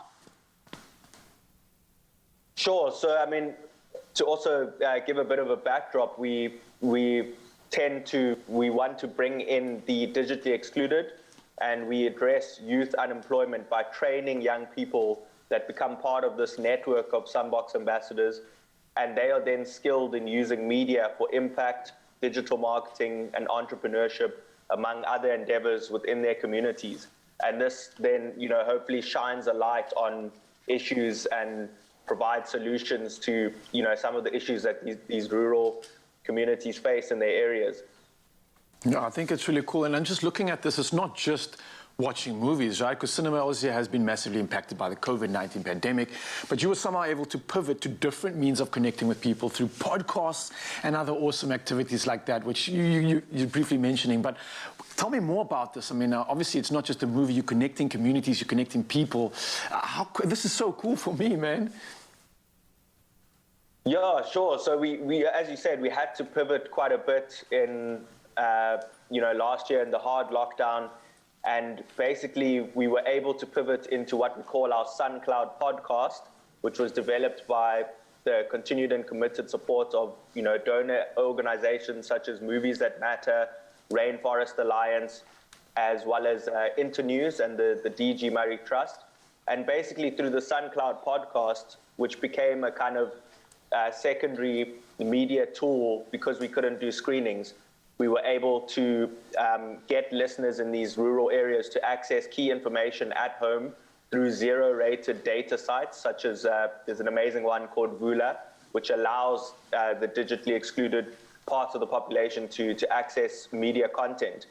And basically, we addressed key topics around the effects of the COVID-19 pandemic, and many of the podcasts and webinars produced dealt with the effects of lockdown on the education sector as well. And we had our Sunbox ambassadors interview a wide range of students, teachers, education experts, government officials, and unpack the challenges faced by communities. Nakiti, I also believe you have an exciting partnership with UCT's Center for Film and Media Studies. That is the formation of your impact production course. Please do tell us more about that. Sure. So this is one of the most exciting things we have going on, and so happy to be a part of. And basically, through our relation with the Center for Film and Media Studies, we were able to, create this incredible course, which is in its pilot phase as we speak. And the driving force behind the course is to use film as a tool for social change in the same way our network of Sunbox ambassadors do. And in doing that, they learn about impact, get to meet leading impact producers, and the hope is that people take the course and will be immersed in a network of inspiring change makers, of which there are many on this continent and the African diaspora in general. We are so privileged to have, the likes of Tina Mhlope, the author, poet, storyteller, Anita Kana, writer and producer of the likes of films such as Minor Shot Down, Everything Must Fall, that are guest lecturers on this course. So to have people of that ilk speak to impact production is incredible. And earlier this year when we launched it, basically what it entails is it's a 6-month deep dive into the theory and practice of engaging with audiences on social change issues and using documentary and fiction film to guide discussions and with supportive resources. And in a nutshell, the target audience for this course would be your aspiring impact producers, screening facilitators, creative activists, or NGO communications people that would like to use film as a tool for change. Oh, man. Well, look, I'm so appreciative of what you and your team are doing. I think it's such an awesome initiative. It's a way to educate, to connect, and just get the spirits of everybody up and running, man. So thank you for what you're doing. Of course, you guys can reach out to them if you want to know more information. It's sunshinecinema.org if you want to maybe go and view for yourself or just be a part of this incredible community. But Zakiti Buthelezi, brother, thank you so much for your time this morning. Loving what you're doing. Thank you so much, guys. Have a fantastic day. Appreciate it. Great initiative. Well, now to bring the big screen to your TV screens, here's JP Sebastian with the latest movie trailers.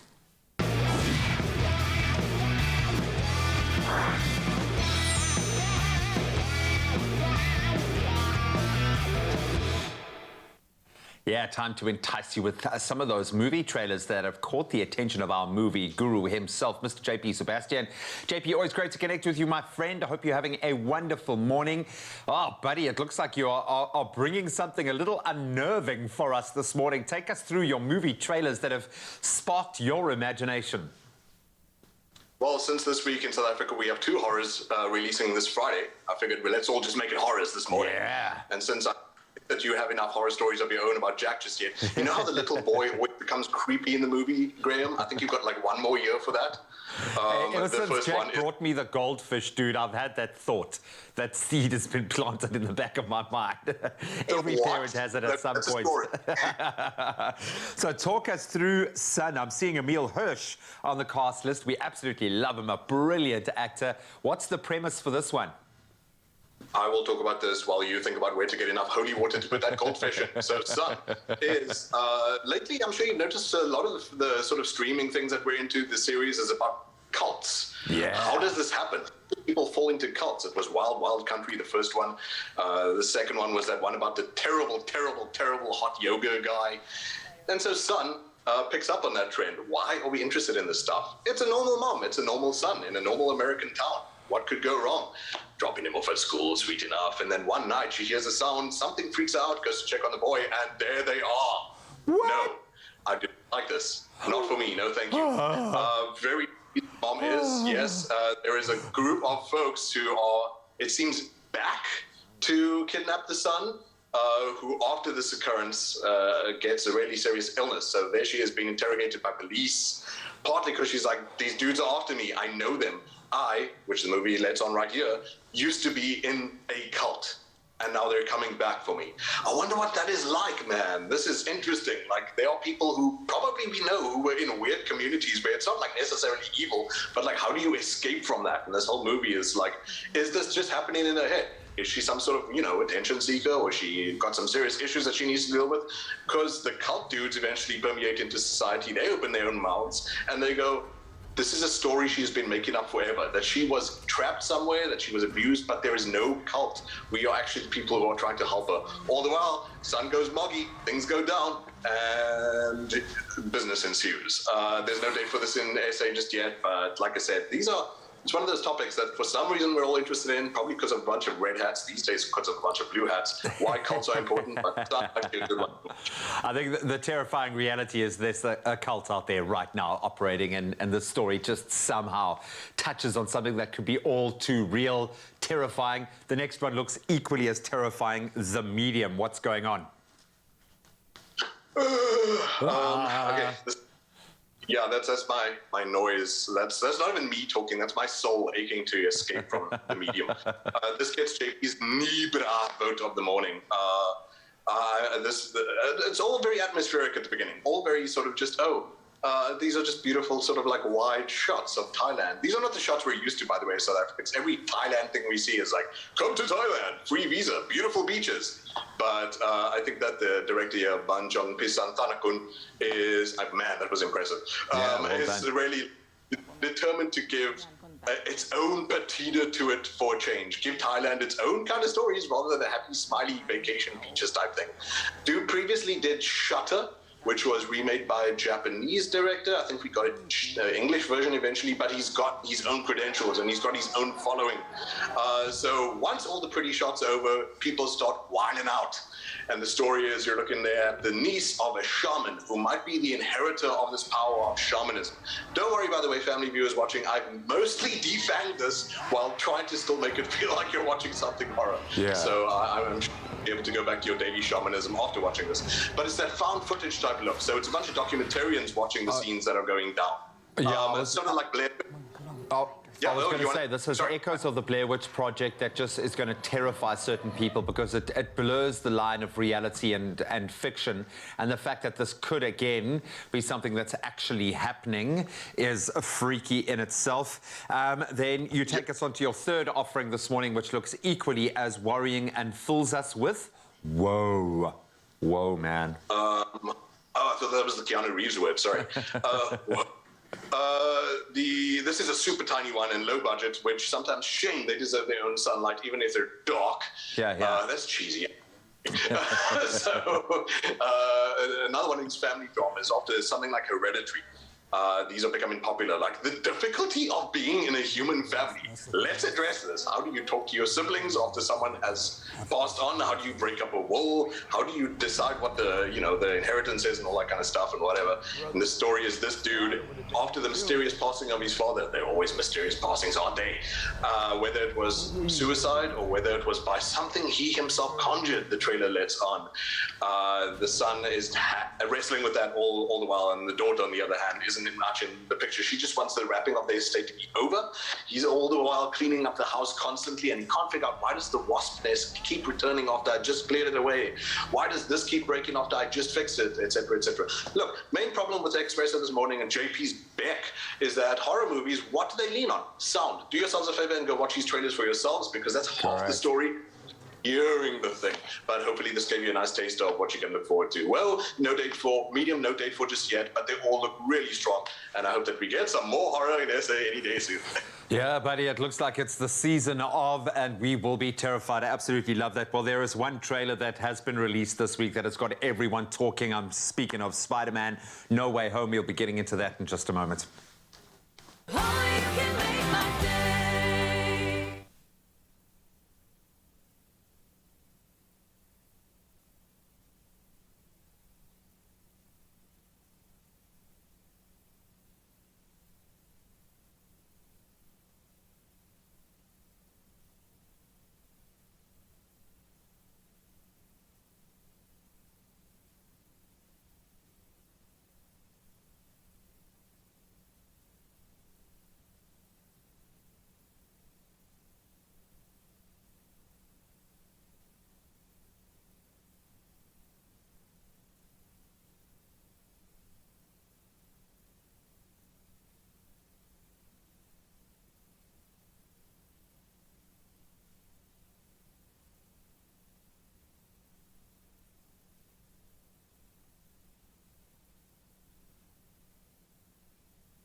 It's my feel-good breakfast show.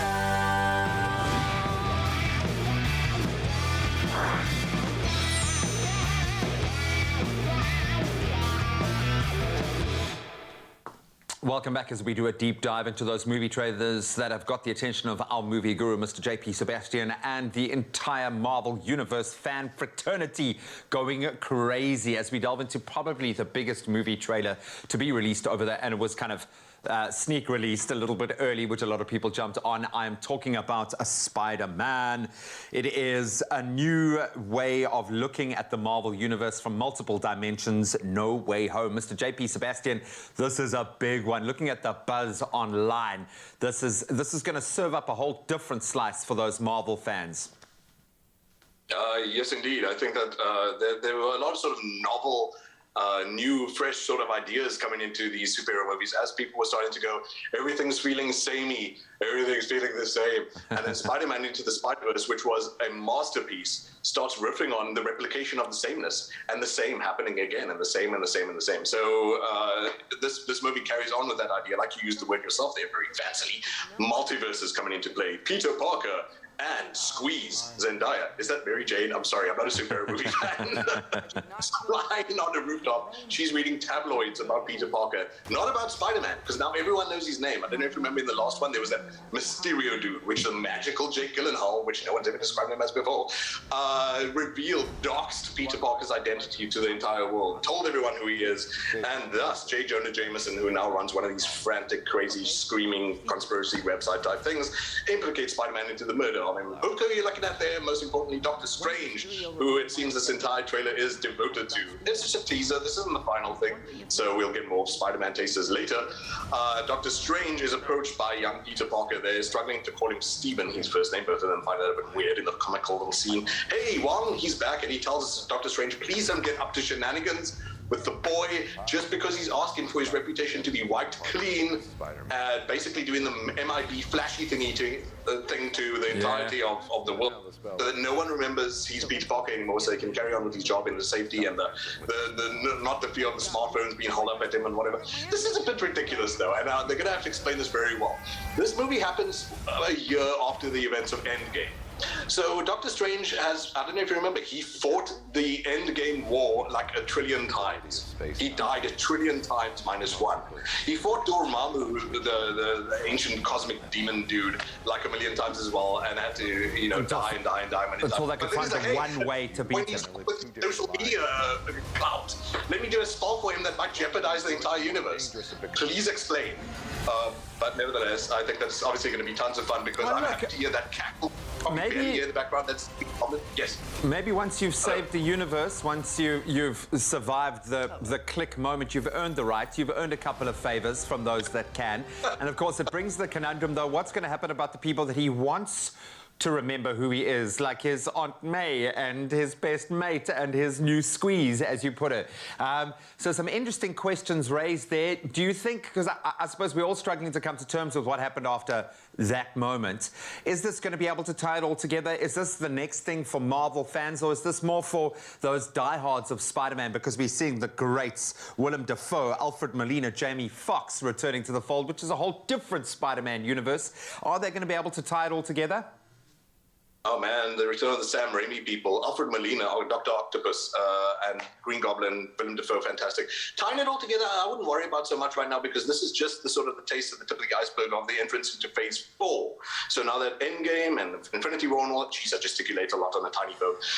All that stuff is over. Phase 4, this is just the inkling of the beginning. The next thing that we're going to be talking about is really the one where the strands start to attach. What's really cool about Peter Parker and Spider-Man is that it does really keep a lot of things quite local.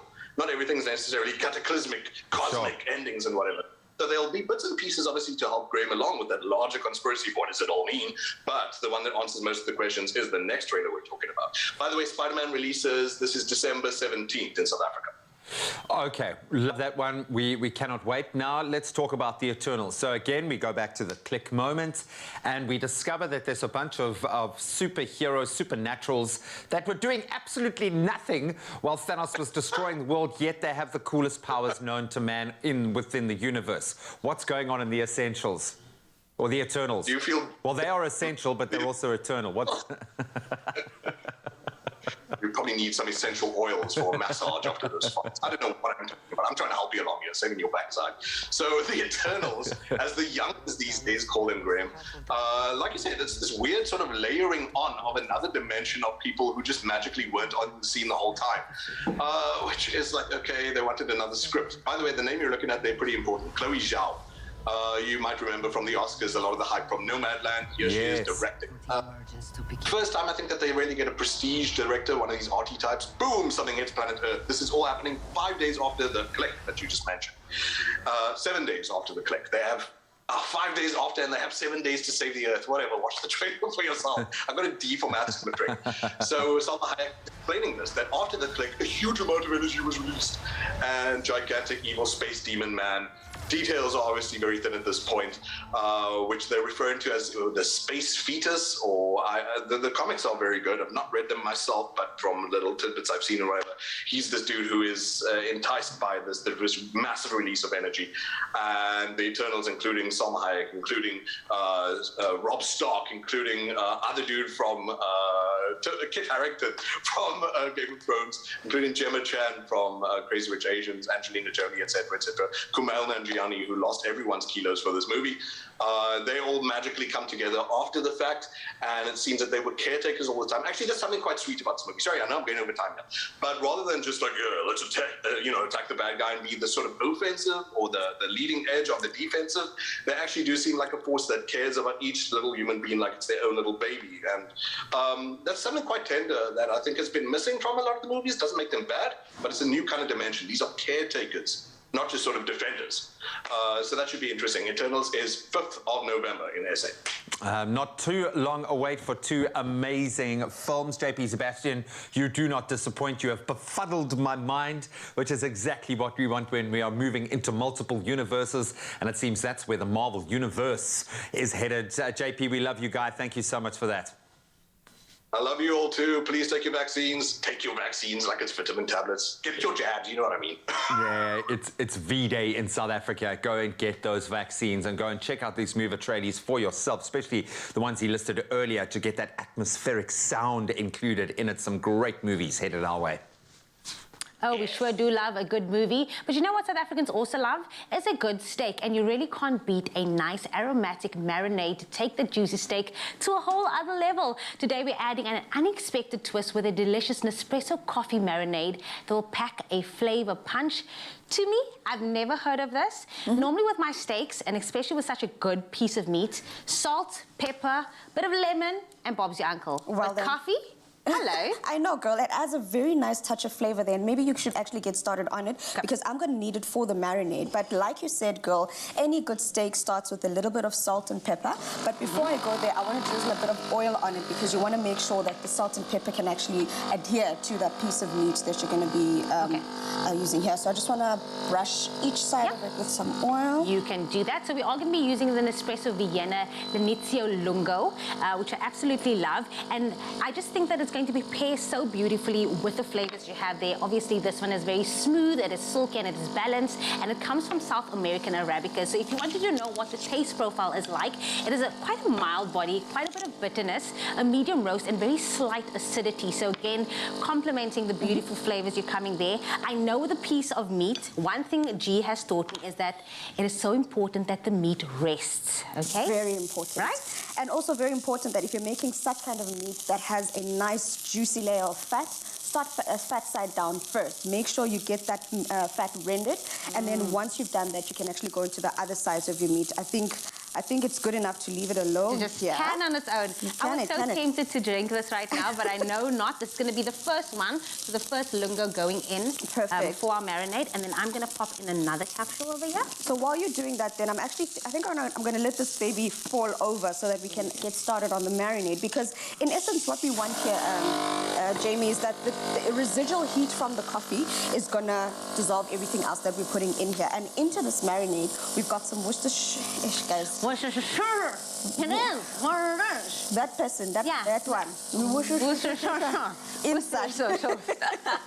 We're going with a bit of dark brown sugar. Some people say treacle sugar. It's completely up to you. You can use that as well because it's going to give a nice caramel flavor. I was going to say, is that not going to burn it? But I'm understanding that it will give it that nice layer of just sweetness. Correct. So that's why I've also started with the sear first, because what I want to do is I don't want to overly baste this with too much of the flavor. I just want to make sure that it's a touch of flavor from the sweetness, from the savouriness, and all that nice mellow flavor from the coffee. I think that's what's going to bind it together. Can I ask you a very silly question? What would happen if I actually let this meat rest in it overnight and actually let it marinate for about 24 hours? Would it still have the same effect, or would you prefer your method where you say just brush it on lightly after you have seared the steak? As in you marinate it before? Beforehand. So if I do the entire marinade, let that meat sink in for about 24 hours, would you suggest that as well? You could do that. The only thing I would suggest, though, is to leave out things like the salt, because they're going to dry out your piece of meat. So leave out the salt, leave out anything that dries your piece of meat, and then you can add all the other flavors, like you'd add your thyme, you can add your coffee, the sugars, the vinegars, and all of that. I suggest not to leave it for too long, because you don't want your piece to be dry. But those flavors would actually be so much more intense intense. So the coffee, the addition of the coffee there would make a huge difference. So now that See, that's why I ask you these things, because my personal chef right at my fingertips. So as you can see, Jamie, I've made sure to brush the one side, and before I flip over to the other side, I'm going to brush it with our seasoning. And what this is going to do is, you mentioned that caramelization, that's what it's going to help with now, because it's going to get those beautiful grill marks. Sure. And then the flavors are just going to go to another level. And I know we're not having this on its I was own, just right? want to say, what is a great steak without some sides? So I'm going to pop this into our air fryer. So we have some beautiful chips, and this is going to go in right over there. It's already look at frozen. that. This looks like restaurant grade steak. I mean, if I've never done anything for you, my friend, I'd like to think I've given you an amazing steak, Njie, you know? Here we go. And it's on, just like that. There you go. And then the juices, as it cooks down, because of the sugar, the balsamic vinegar, it's going to reduce, and it's also going to thicken, creating a nice, beautiful glaze around that steak. If you don't have time, what you can then do is, once your steak is now cooked, depending on whether you want it medium, medium well, all of that, you can put it in the oven and let it cook to that desired texture. But I like to leave it and cook it on the pan and let it do its thing, you know? And I don't want to get all fancy and do those. I'm just going to leave it simple. We want the steak simple, easy, delicious. Love that. I also didn't get to see the steps where you used your spices. So what did you have there? I know you had salt and pepper, which is my basic. I also added a bit of garlic. I added some thyme. I, in essence, just removed some of the leaves from the thyme. Added some mustard powder, and then our that's what I didn't Worcestershire get. sauce, and some balsamic, and that also just helps bind the flavors together. And the garlic. Don't forget the garlic. The garlic is in there. Garlic is the girl that you think she is. This is beautiful, beautiful for just, you know, if you want to be fancy, if you want to be schmancy, and you want to turn things up a notch. And look at that here. Just look at the griddle marks on that beautiful piece of meat. I know you want to know. I know you want to know, so I'm going to tell you. ExpressoShow.com is where you can find your hands on that recipe. We use, of course, our beautiful Espresso capsule, and you can too. Spice things up a bit, live a little bit, marinate that steak. It doesn't have to be boring. You don't have to be like me, just with your basics. Take it up a level. And again, you can find that at ExpressoShow.com. Thank you, Chef Jumi. That looks beautiful. So I'm going to take that for me.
It's my feel-good breakfast show.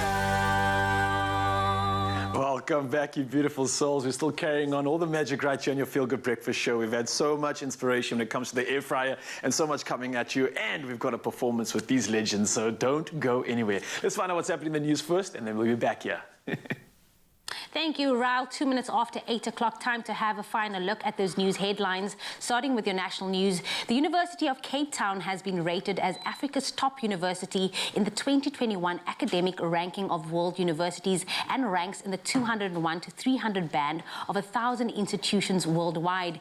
UCT and WITS have been battling it out for the top spot for more than a decade. WITS, second in Africa, slipped to the 301 to 400 band, while Stellenbosch University and Pretoria University tied for third place. Harvard University in the US has retained pole position, and 8 of the world's top 10 universities are in the US. Staying with your local news, the Independent Electoral Commission, the IEC, yesterday said the nomination process for the up-and-coming local government elections had seen exceptional high numbers of candidates. Elections are scheduled for the 27th of October, but may be postponed to 2022 should the Constitutional Court rule in favor of the IEC to have the polls deferred. The IEC said preliminary figures indicated the total number of candidates at 59,272. There are 276 unique political parties that submitted candidates, of which 2, the ANC and DA, are contesting all the municipalities across the country. Looking to news further abroad, Zimbabwe's government yesterday said it had received the equivalent of $961 million, that's some 14.5 billion rand, in special drawing rights from the International Monetary Fund as part of the $650 billion the fund is distributing to its members. Finance Minister Mthuli Ncube said the immediate effect of this support was to increase the foreign exchange reserves position of the country. He also added that it would go a long way to strengthening the stability of the domestic economy. U.S. President Joe Biden has declared a major disaster in the southern U.S. state of Tennessee and approved federal funding after devastating floods over the weekend claimed at least 22 lives. Tennessee was hit on Saturday by what meteorologists called historic storms and flooding, dumping as much as 38 centimeters of rain. The downpour on Saturday broke a 24-hour rainfall record for Tennessee as rural roads, state highways, bridges, and hundreds of homes were washed out, and widespread power outages affected thousands of people. And then finally, an encounter of the slithering kind, a woman being surprised by a python on the shelf of a Woolworths store, well, fortunately not in South Africa, but down under in Sydney to be precise. 25-year-old Helena Alati's grocery run turned into a snake rescue in a Woolworths store on the edge of a large expanse of bushland on the outskirts of Sydney. Naturally, encountering a snake of some 3 meters in the spice aisle was not what Miss Alati expected, but fortunately she's a wildlife rescuer and familiar with snakes. She said it was about 20 centimeters from her face and she recognized it as a non-venomous diamond python. She calmly told staff she'd help them get the huge reptile out, and she proceeded to do just that. A comment after the whole palaver was, and I quote, "They kind of just gravitate to me. Maybe they sense I'm the kind of person into caring and protecting animals." And guess what? She continued doing her shopping. Well, on that note, that is where I wrap your news headlines. Here is G with a final look at the sports.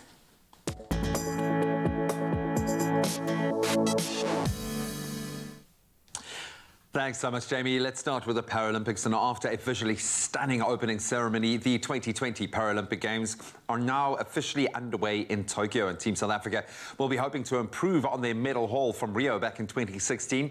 This year, Team South Africa's squad comprises of just 34 athletes who will be representing across 7 sports. South Africa returned with 7 gold, 6 silver and 4 bronze medals in a very successful previous Paralympic Games. 9 of South Africa's 13 medalists from the Rio Paralympics will be gunning for more glory at the Games in Japan. Then on to rugby news. It seems we're rolling with the punches. The Springboks will make their way to Australia as the state of Queensland will be playing host to the remaining rugby championship tests. This is according to SANZAAR. They've confirmed it yesterday. This is in response to a resurgent impact of COVID-19, the pandemic in Australia and New Zealand. 3 venues in Queensland will now be hosting the forthcoming fixtures, which will be double headers over the next 4 weekends from the 12th of September. The Springboks will depart for Australia tomorrow.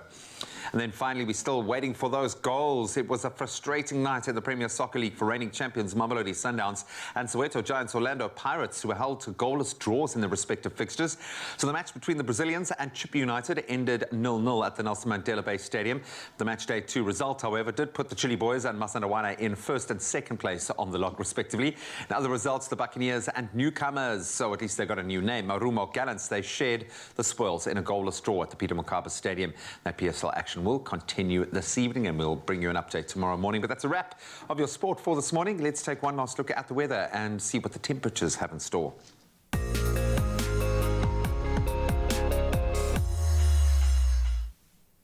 Now, in its regular report, the Western Cape Provincial Department of Local Government and Environmental Affairs yesterday said the latest average level for the dams in the Western Cape now stands at 79%, and the latest average level for dams providing water to the city of Cape Town is almost 99%.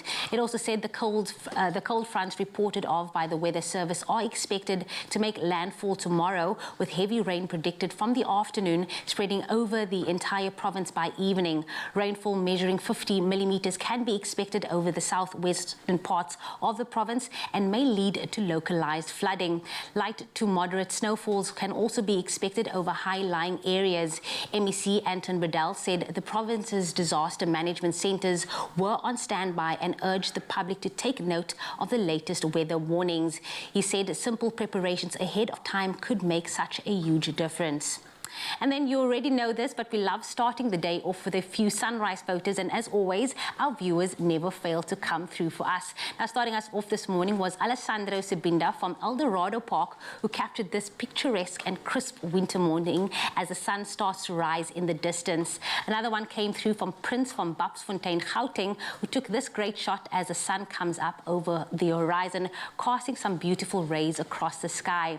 Another regular as well, Ridwan Hassan, has been sharing his travels with us all the way from Dubai since he left a few months ago, and we were so happy to receive the sunrise photo taken yesterday. This was taken at 9 a.m. An incredibly hot 36 degrees Celsius was out there in Dubai.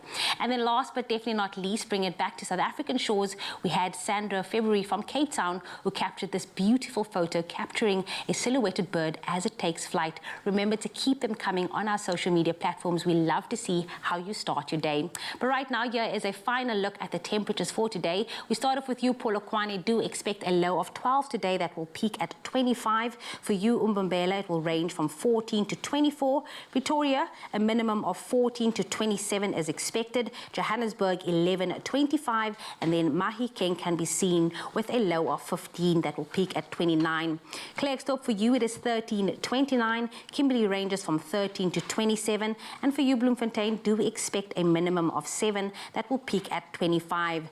Richards Bay, sunshine is coming your way with a range of 16 to 25. Pietermaritzburg, sunshine coming your way as well with a minimum of 10 and a maximum of 27. Durban, 15 to 24. Mthatha, for you, it is 9 to 27. East London ranges from 16 to 22, and Cradock can also be seen with a range of 9 to 29. Gqeberha, 13 to 21. George, 11 to 21. If you find yourself in the mother city, Cape Town, today, do expect a low of 13 that will peak at 19 today as well. Worcester, 8:25. Sutherland, 6:20. And then last but definitely not least, Uppington, 15:31. Well, that is where I wrap your weather on your Feel Good Breakfast Show. Thank you so much, JB. Now we're chilling here with the alternative jazz artist. It's Nick Page Matt, and he's still here to perform with us this morning and deliver some soulful beats. And he's hitting us with a smooth track of his latest EP. It's called Mood, and this song is titled Queen Solo. Take it away.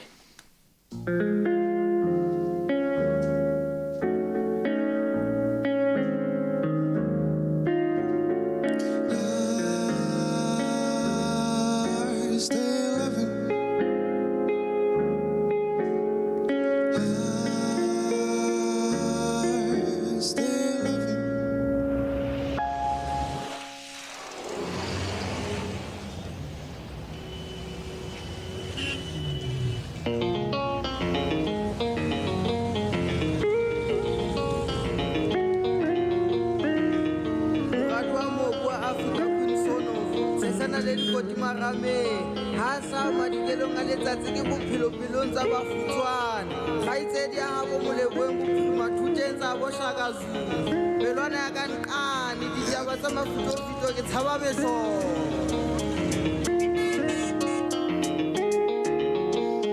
Yeah, she's a queen and she's solo. Soul's romantic, no. She's got the blood of a slave, but also because the queen. She always ready for photos, always talking about tomorrow. Hey, I go yigi I'm teased. Sometimes the boy pay the best. Whoa. I stay loving.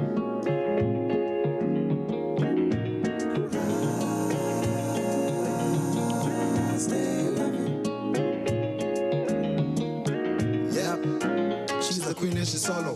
She saved the world, I bet you watch. She don't need any promo. Unto like John Masono. She always ready for photos. Always talking about tomorrow. Hey, I go yigi I'm tasty.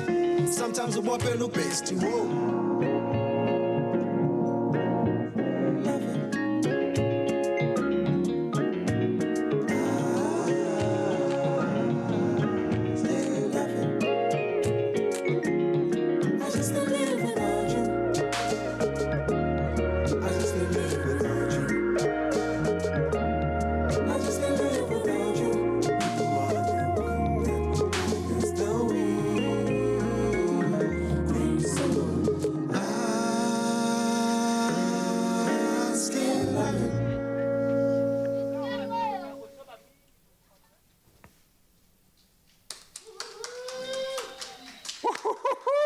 Absolute magic, man. The swag, I've got to tell you, is all the way up. I've never seen anyone cooler hitting the keys, of course, but we're not done with Nick yet. We've got so much more magic coming through from him. You do not want to miss it. One more performance that is going to be an absolute treat. Stick around.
It's my feel-good breakfast show. Welcome back, you beautiful souls. We're still opening up on your Feel Good Breakfast show right now. And if you're looking for a shortcut version for a delicious cheesecake, you've found the right place. Chef Clem is here standing by to make a 3-ingredient Japanese cheesecake. It's light, it's fluffy, and he's using the new and colorful free-range eggs from Woolies. Chef Clem, how are you doing, brother? I'm good. What's happening? Can I just eat these? These look like chocolate eggs. They look like it. They look like it. And I even wore this shirt today because I'm just going to show you. This is all natural. These are the colors of the eggs. Oh, these are cool. I mean, how fancy is that? It's natural. Like, I had a lot of questions today, like, are they dyed? Are they da-da-da-da-da? I know a lot of chickens normally eat, like, food that has artificial colorants and stuff. No! So I'd imagine that this is no longer the case. No, not at all. No, these are like... it's not that. Okay. I can imagine, because you know, like, where chocolate milk comes from, eh? They feed cows chocolate. And then out comes chocolate milk. But that's not the case. This is natural. These are the new free-range eggs from Woolies. And it's all about, like, making it new. You know, and just experimenting with new things.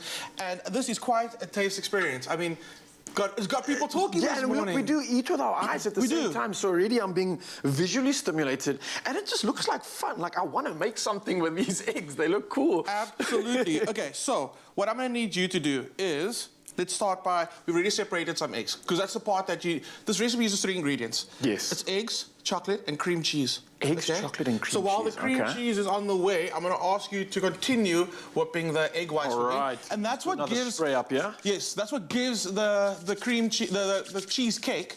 It's like it's a bit of volume and a bit of air. I've got a beautiful little mold that we're going to also be using. Okay. Well, actually, I got told I'm going to get my own cream cheese out the fridge today. So while you do that, I'm going to get the cream cheese out the fridge. So I'm just whisking this up, eh? Yeah, I'm get always cautious with these power tools. Go for it. You'll be safe. Get it nice and thick and fluffy and stiff, Pete. Let's go cream cheese. Let's. You know, I'm always fascinated with what people have in their fridge.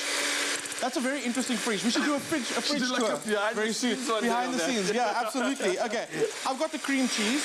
Then I've got chocolate, and you can use milk chocolate, white chocolate. We're going to use caramel chocolate today, and the flavors are absolutely amazing. What you want to do is you want to melt your caramel chocolate, and today you can do it over a double boiler, which is over a pot, but today's all about the microwave. You'll see telling me all kinds of later. Malt chocolate in the microwave. It's quicker, it's easier. Oh, of course. And saving a lot of time as well, right? I'm going to let you stop for a second. That's perfectly fine.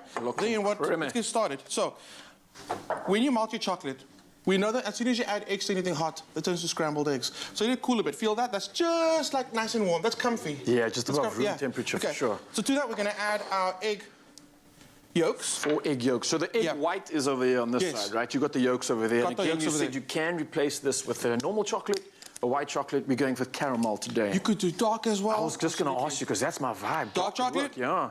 I feel you. It's so rich and delicious. I think my mind just thinks it's healthier.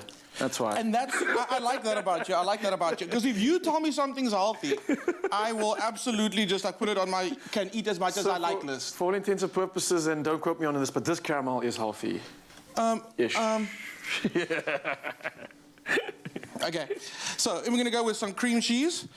And what you can do also to help yourself, take the cream cheese out the fridge about 10 minutes before you actually use it. What will happen is it will just be more pliable, softer, and it'll actually mix into the mixture a lot So even a little bit easier. softer than this, A little softer than this. Because there's fat in the cream cheese, so obviously you can imagine when it's colder, it's more firm. Yes. Cool. I got you. So, putting the whole thing in.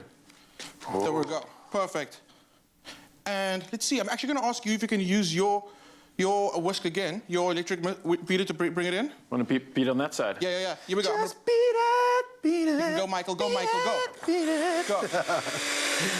Ooh. So here's another thing, okay? When you start with an electric mixer, always start on the lowest speed and then bring it up, just in case you get splashes. So you don't get this over here. Here's the thing, South Africa, you learn from the small mistakes that you make in life. The only failure is when you don't learn from them. This is all about learning, and we love doing this. Okay. We're learning as we go around. I do apologize for the initial splatter. You don't apologize, it's fine. So essentially what you have is a cheesecake, right? You just haven't added flour to it, but there's enough ingredients in there, the fat that's in there, the fat from the egg whites, yolks as well. That's gonna all give you that texture without the flour. So can you turn it down to a low speed? And we're gonna just, your beautiful egg whites are gonna go in, and I'm gonna ask you to mix it in. So I've never done this before, just by the way. So this is really cool. I love that. First like time chemistry in the kitchen. Just make sure you got your matrix dodging going on there, because there are still splatters everywhere. Oh, this is cool. And a lot easier than doing this by hand, I must say. I would agree. Wow. It comes together so quickly, and I'm happy you said that, because that makes this dish a quick, like, when you just get those cravings, you want to make something super quick, this is the one. Perfect, I'm happy with that. Then you're going to grease your mold, okay? If you're using a spring-form tin, keep in mind, you're going to cook this in a little bit of water. If you're using a spring-form tin, what you're going to have to do is you're going to have to wrap the outside in foil. Why is so that? no water gets in. Oh, but because we're using a solid-based one, it's fine. Wait, I'm confused. What is a spring-form tin? A spring-form tin is a baking tin that has a loose bottom. What happens is it's got a clip on the side. So when you clip it open, the bottom comes out. So you can actually just lift the whole thing, and what you're left with is a ring on the outside and your cake on a base. But with this one, we're just going to go. Don't do that. Don't do that. Okay, so it's going to go into a larger container like this. Then we put some hot water into it, and it goes into the oven, okay? What's the hot water for? That's the thing. Because there's eggs in there, there's cream cheese, if you hit it with too much heat in the beginning, it's going to start splitting. The outside's going to cook faster than the inside. With the hot water, everything's going to gradually increase in temperature at the same time. And that's the trick to this recipe. It's all about the technique and then the simple ingredients that you're just using, like, to its best ability. Perfect. What you're left with is, we're going to put all of these things what you're left with is this beautiful cake. So let me talk to you about the cooking methods, because that's another technique. At 170 degrees Celsius, you can cook it for 15 minutes. Then you go down to 160 for another 15 minutes. Then you turn the oven off, and you let the cake chill in the oven for half an hour. So 190, 170, 170 at 160, yeah, then 170 for 15 minutes, 160 for 15 minutes, and then put it off and let it chill for half an hour. And during that time, it'll set. And if you've ever made a cheesecake, you know that you can't eat a cheesecake immediately after baking it. It has to set.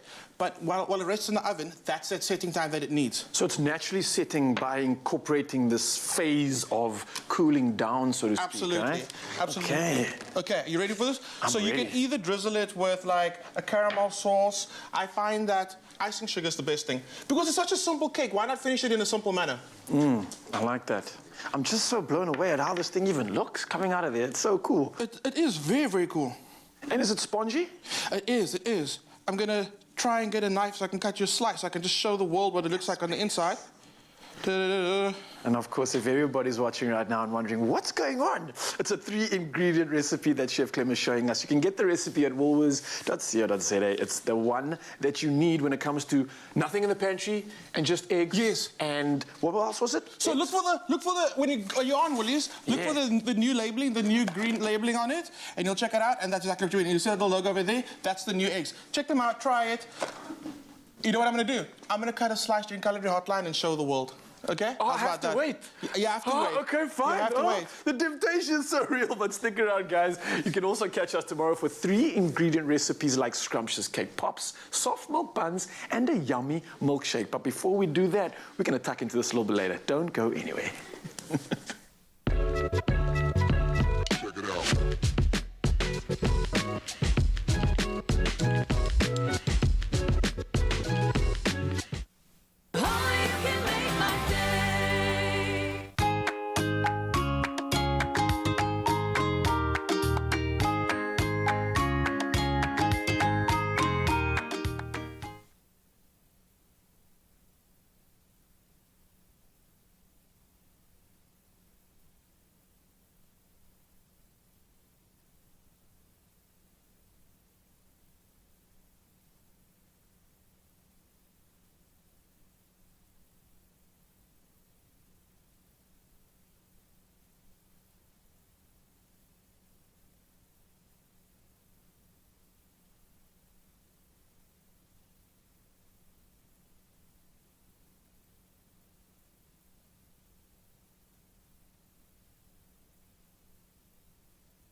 Nourish your skin with Ingram's Camphor Cream, enriched with camphor and glycerine. Trusted to restore and repair dry skin. Ingram's, your skin, your brave. It's my going to say this. I'm going to say this. Do it. Out with the old Yeah. and in with the new. It's Spring. a brand new season, and it's time to update your living space with the latest spring and summer 21 homeware collection. Now, this year it's all about, really just finding joy in the small things we needed. It's time to relax. It's time to connect and just enjoy. And you need to do it at home. That's the space that you go into to find your relaxation. So you want to reflect your mood at the moment. And a great way to do it, something small. You can inject new color, new energy. I love updating my space with the latest color trends. And this year, I think the focus really is on seeing a lot of new greens, which is such a positive energy to bring into your space. Beautiful yellows, and even some hues of blue and coral, but all very natural. Love that. I'm following with Daniel weekly because last week we spoke about the outdoor colors for spring. The color that stands out for me this spring and summer, it's got to be the yellow, that sunshine yellow. It's just a Especially vibe. in this kind of like it is everything. And I blended really just print. can't wait to turn, my indoor space into something just that sets my mood, because with the sun and the yellow, it just changes everything in, like you said, making your home a safe zone and just making it feel lighter. It gives it a summer glow inside. I love that. I think the yellows are beautiful and they're a good mood uplifter. And that's ultimately what you want when you step into your house. I have to say, I'm really enjoying the green shades this season. The olive greens, the muted, the emerald greens, which is inspiring, that sage green. They are everywhere right now. Such an easy and a versatile shade to bring into your home. It almost brings the outdoors in. And you can pair it with lovely natural textures, maybe some wooden accents for a feeling of tranquility. I love the idea. If I could have like a bamboo forest inside my house, I would do that. I would come and visit every day. I love that green. I love the mixture of natural woods and that green. And again, I can't escape this beautiful, like, faded graphic print. Beautiful. Yeah, but the beauty of this is not only does this look so beautiful together, just look how nice it complement each other, but even just alone, like that yellow on its own, that green just has that beautiful texture. Again, if you had a nice little bamboo at the back. Do that again. You're like an interior designer. Yeah. Wow. Yeah. Check. I was trained well. And then? Boom. No, absolutely beautiful. Also, the nice mix of graphic content there is absolutely beautiful. So now that we know what our favorite colors are of this season, we want you to tell us what your favorites are between these two gorgeous prints. Head over to the Expresso social media pages and then just comment on the poll post. Update your living space this season, because it really is, I think, a lot easier than you think. You can shop these beautiful looks and a whole lot more at Woolworths. And that's, of course, in-store, online, or using their amazing app. And I suggest you do it right now. Do it again. And ta-da! Wow.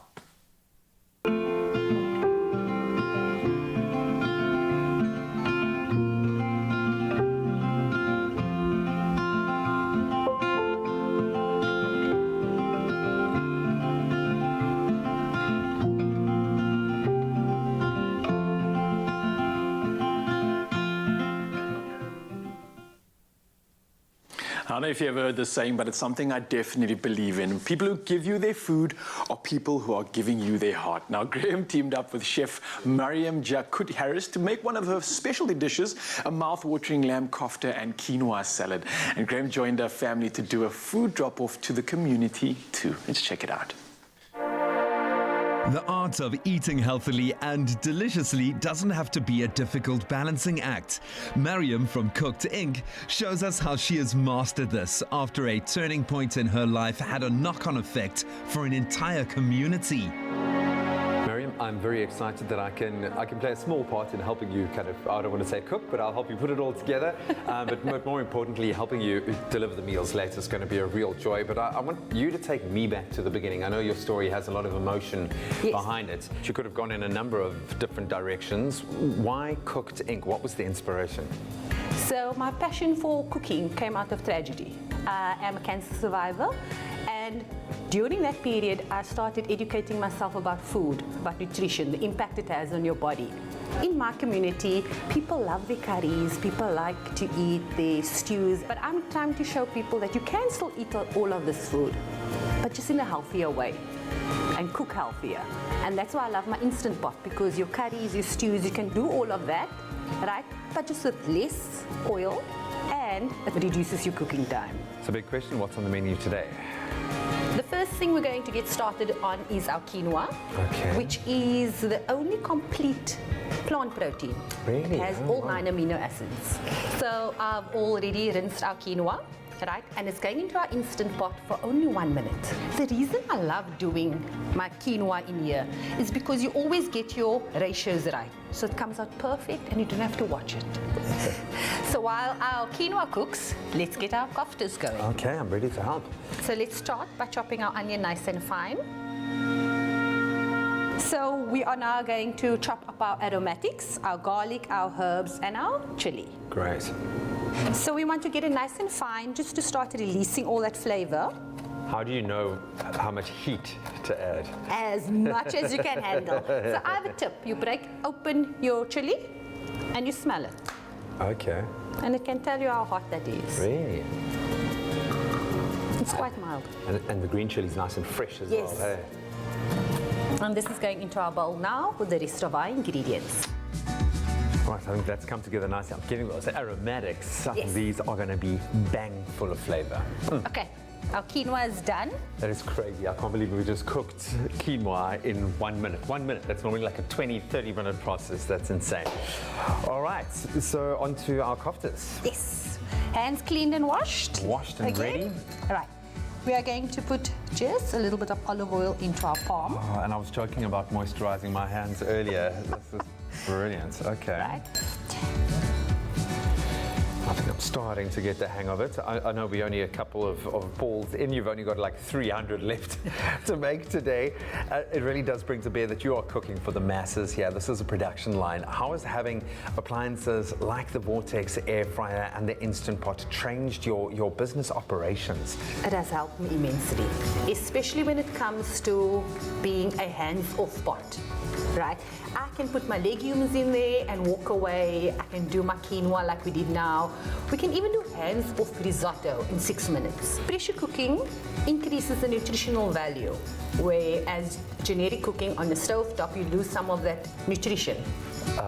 Talk about pressure, knowing that someone's going to open up one of your boxes and see this that I've made lovingly, no pressure at all. Hopefully I get the standard. You can see how nice is the size of this basket. I was going to say, that is quite a sizable basket. You could fit like a big chicken in there. You can. Your chicken and your potatoes can go in here. Wow. This comes out. Okay, so it's easy to clean. All you have to do is take a piece of roller towel and you can just wipe it down, and it's completely dishwasher safe. And these are now ready to pop in. That's exciting. Right. We're going to go air fry, right? 15 minutes, and then we're going to adjust the temperature to, let's say, about 191 degrees. So the air fryer has a preheat function, so it gets up to temperature in under 2 minutes. Wow, that's quick.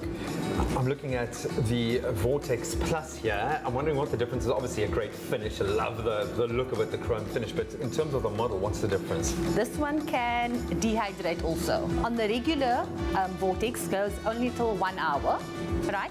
And on here it goes up to 4 hours. And the temperature goes down to 35 degrees Celsius. So you can do things like biltong, biscotti, dried fruit, dry out your rusks, things like that. Let's assemble our salad. Great. To the quinoa, we're going to add some chopped spinach, our chopped red onion, some feta, and season it with salt. And then we're going to mix it through. So our quinoa is all done. Beautiful. And our koftas are ready. Oh, that's stunning. No hassle. We didn't have to fry them Didn't have to or touch anything them, like yeah. that. And there we go. Voila. Your baked beef koftas, quinoa salad, and a nice fresh Middle Eastern salsa, just to brighten everything. Oh, just a little bit of freshness. This looks beautiful. I've seen the amount of nutrients going in there. I think your patrons, your customers are going to be incredibly happy with today's menu. But first, I have to do a little quality control check, and I think this is one of my very own that I rolled. I'm going to try with a bit of salsa. Oh, that was beautiful. Let's get to work.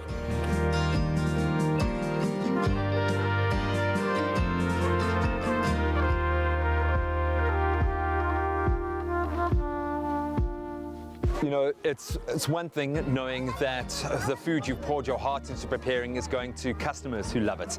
It's far more powerful when that food goes to someone who wouldn't have had the means to order it at all.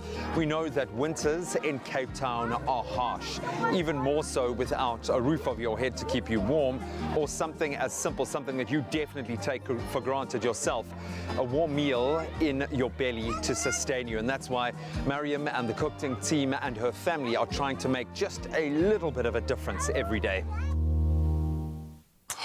Yes, crazy. I mean, that visit to Clark Estate hit me harder than I think any other excursion that I've ever had like that. Just to see the level of desperation, to know that that was the only warm meal that those people were going to have for until the next warm meal comes from Mariam and her family. So kudos to them and what they're doing. Mind-blowing stuff, dude. It's so vital what's happening, and it's so good to see how the community can be helped out. And I think we all need to try to do our part. But we've been getting you amped, of course, to get your crisp on over the last few days, and the day has finally arrived. Listen up to this. One lucky viewer stands a chance to win the powerful Instant Vortex 5.7 litre air fryer from Instant Pot, and it's worth 2,599 Rand. Now, here's what you got to do. Reply to the competition post on Expresso, Facebook, Twitter, or Instagram page, and tell us what you are looking forward to making in your Instant Pot Vortex air fryer. You saw the beautiful stuff G got up to over here. And don't forget to include that hashtag InstantPotSA, and the competition closes Sunday, the 29th of August at midnight. Your T's and C's can be found on expressoshow.com. And there is nothing you can't actually do in it, so you push the boat out with this one. Only the most creative answers are going to win and get you into the running, so good luck.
It's my feel-good breakfast show.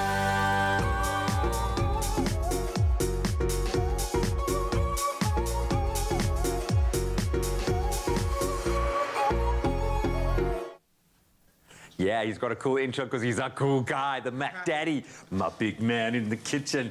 Clem is here. Welcome back to another installment of the Culinary Hotline. Bling! Ting, ting, ting!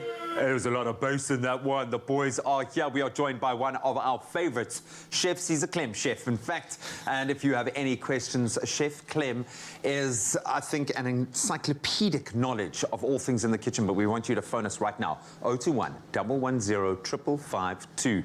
I didn't check on the microwave. I'm going to check on the microwave. Like there's something in the microwave. The microwave is going to be inspiring us this morning. Are you making me coffee? You're making me a cake? What are you making, man? Don't spoil the surprise. We can arrange this. I'll put it over here. Let's set the scene here. We've had a lot of questions come in relating to microwaves, okay? So on Monday, we asked if you use your microwave for cooking or what you would like to cook in your microwave. And one of the regulars, the OG, Gary Okamp, said this on Facebook, I think it was. I only use my microwave to heat up food or drinks or to melt coconut oil or butter. He sounds like he's doing some banting stuff. What's he doing? Yeah, I was going to say, what's he doing with the coconut oil? Definitely, that's making banting things. Okay. That's where you start, is melting coconut oil, with most of my experience of baking, banting things. Then Naledi Johnson also said this on Facebook, crumbed chicken and a salad. I got a question. How? How? How do you do that, Naledi? Unless you're reheating it. Yeah. Okay. But let's not cook meat in the microwave. Come on, I wanted to ask, is there a meat that lends itself to a microwave? Yes, actually, yes, there is. Really? Bacon. Oh, wow. You can cook bacon in a microwave, right? You can, but it also takes practice because microwaves have different strengths. So keep an eye on it. You can do bacon in the microwave. I mean, the new fandangled ones have like bacon settings and things like that. They really do. They do. Really do. So, but rather with chicken, let's be safe because we know the chicken you need to cook it all the way through. Salmonella is not fun. I don't know, it's crazy, man. Then Nomvuso said noodles, straight, just noodles. I'm down with that. I always finish my noodles. If you could take your noodles, because there's so many amazing recipes to pump your noodles right now, I'm with that. So, loving the noodles recipe. Whatever, okay. I've got a few ideas. Can you inspire us, not just with like mundane things, but things that are going to make you go, ah. Yeah. So, very simple. Let's work on our pizza. Get out. Our little mug pizza, first of all. What? Okay. So we had a question last week during Culinary Hotline about self-raising flour, and do we mention when we use self-raising flour? Yes, we do, and today we're going to use it twice, maybe thrice. Thrice. We'll see. Let's push for thrice if we can. But so, I love the sound. I'm loving the charcuterie. I'm looking at the beautiful little salamis. Beautiful. But how on earth are you going to make a pizza in a mug? Self-raising flour is the first thing you're going to need. So self-raising flour goes into a mug, and I always spray it a little bit of non-stick spray. If you guys want to turn it out, because you can turn it out if you want, which is also pretty cool. It's also going to look so awesome. Then in to go with the self-raising flour. Then we're going to go with a little bit of salt. Very important. You want to season those layers. Okay. Then to kind of get that like Italian pizza flavor permeating through the dough. Okay. A little bit of dried oregano. Of course. That's the trick. Then we go in with a little bit of milk. Cool. Give it a mix. And it's going to start making a dough in the bottom of the mug. Oh, look at that. And just make sure when you're using your mug, if it's like a flat bottom mug, make sure you get the spoon into the corners of the ridges. Otherwise, you're going to have dry flour You're going to have like a pocket full of flour in your mouth. We don't want that for you. Okay, so mix, mix, mix. And then you're going to start layering things on. So I've got these tin tomatoes from Woolies, and they've been infused with herbs already. Oh, so that's pretty amazing. The sun-ripened, sweet, beautiful. And that's going to be our tomato sauce. Oh, wow. So just layer that over the top. Perfect. Then cheese goes on next, and mozzarella, traditional. Cool. But you can play around with it. Use mozzarella because it gives you that nice, like, malt cheese. Yeah, and it's a nice sounding board for the pizza flavors, you know? But add some other cheeses to it as well. So if you're going to be using salami, I suggest putting the salami on when it comes out. Okay. The microwave's all fine, it's okay, but it's going to just change. It'll make the salami a little too chewy. Okay, it's going to cook it through a little bit, and you don't need to because it's already been cured. I did the test. I can tell you it makes it a little too chewy. Can you pop that in the microwave for 2 minutes? I don't know, I can.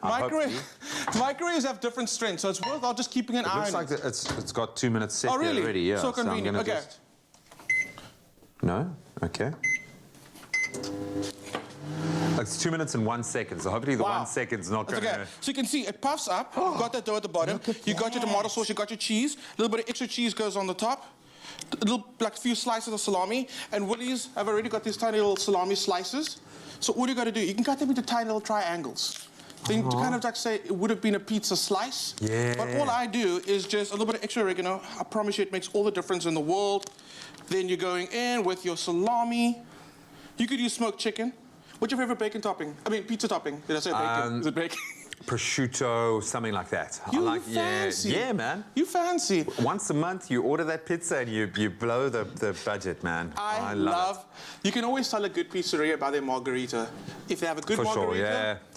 I had to do that. I had to travel around Cape Town looking for the best pizza in Cape Town, and I went to some amazing places. Oh. And for me, the one that won it was a Napolitani kind of vibe, but just a plain mozzarella-driven margarita. Perfect. You're not going to get a crust on this one.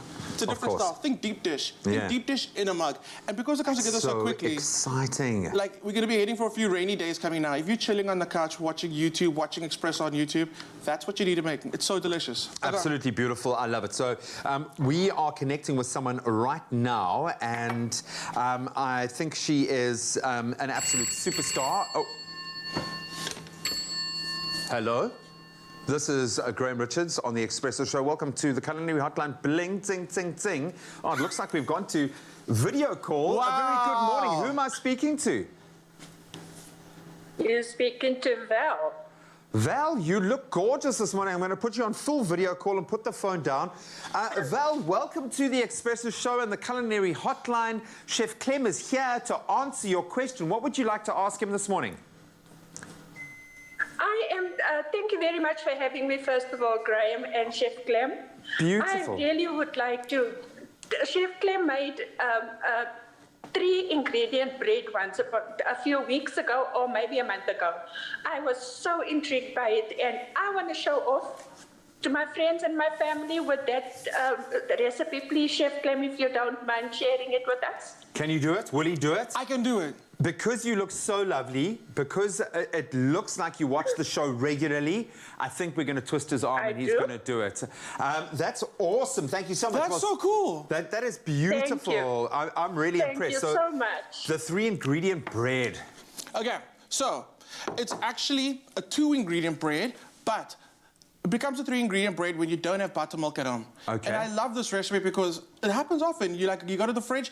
I feel like I should talk to Val over here. I know. Look, Val's got her pen Val and paper is writing ready. it down. Val's writing it down. Pen and paper ready. Okay, cool. Okay, let's do this. She's writing in her journal. She's like, and Graham Dear looked diary, amazing this morning. Today I spoke to Graham Richards. Chef Clem smiled at me.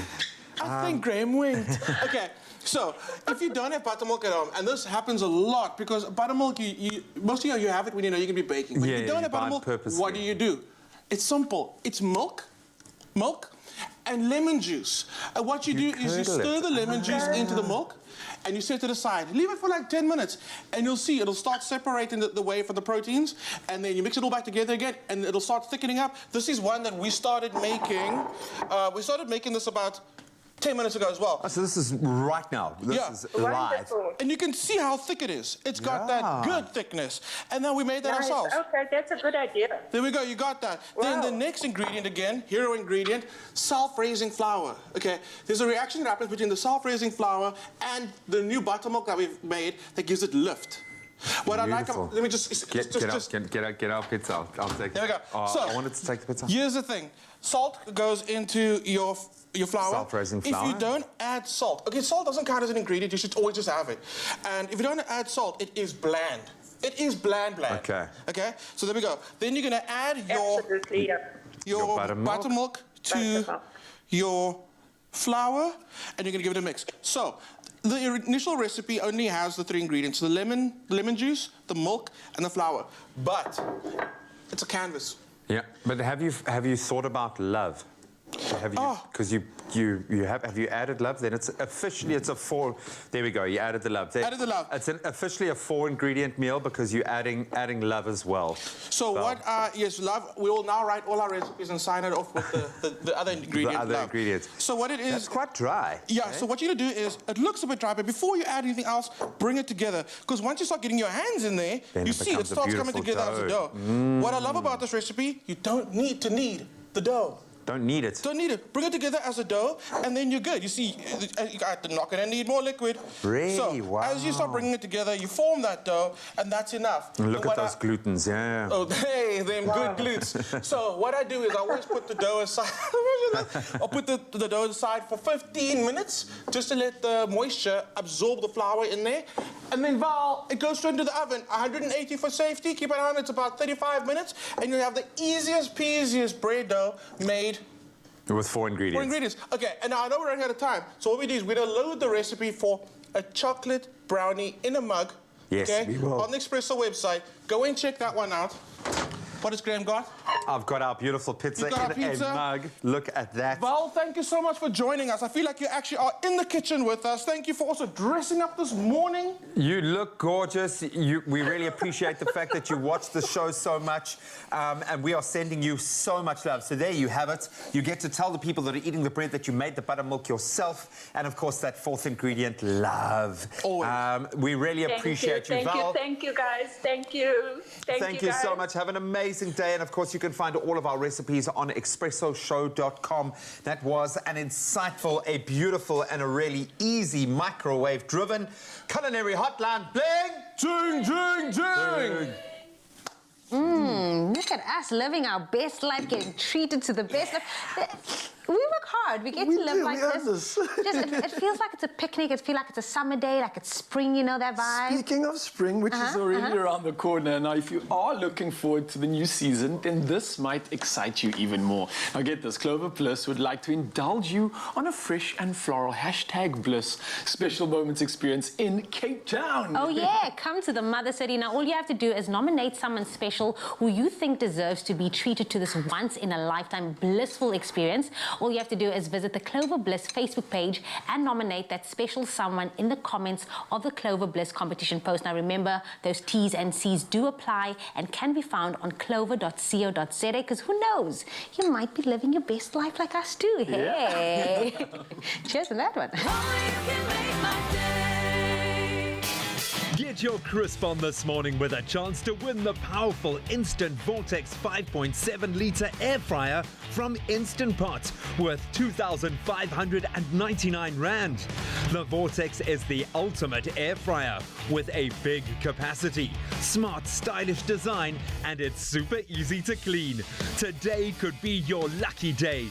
Reply to the competition post on the Expresso Facebook, Twitter, or Instagram page and tell us what you are looking forward to making in your Instant Pot Vortex air fryer. Don't forget to #InstantPotSA. Competition closes Sunday the 29th of August at midnight. Terms and conditions can be found on expressoshow.com.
It's my feel-good breakfast show.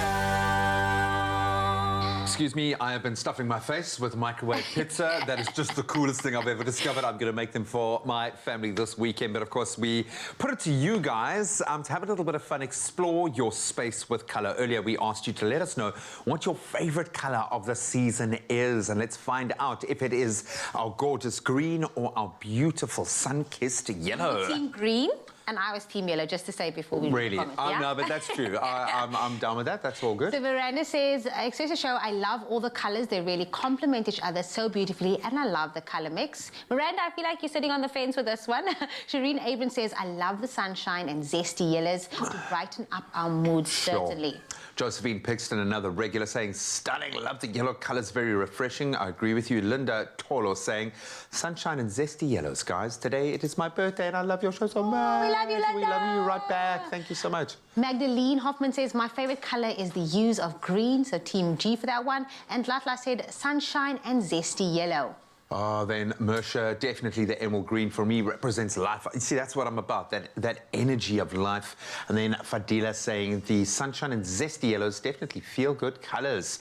Cindy Pillay loving the greens, my favourite colour. I mean, it's pretty close, but it looks like the zesty yellows. Beautiful splash of sunlight in your home. Great way to introduce colour. And like I say, just further elevated by the graphic prints that they've... I love that slightly blurred out summer afternoon But like we said earlier on as well, you can have it as on its own, or you can put it together because they complement each other so beautifully. So, I mean, we both won. We both winners. You are the winner at home. Completely. Invite summer into your living space with soft, lived-in hues and natural textures for a very laid-back holiday feel at home. Don't we want that? Invest in some beautiful, colourful green and yellow decor items, and you can shop these homeware items and a whole lot more at Woolies. Available in-store, online, and on the app. And there's some pretty good deals at the moment, so go check it out.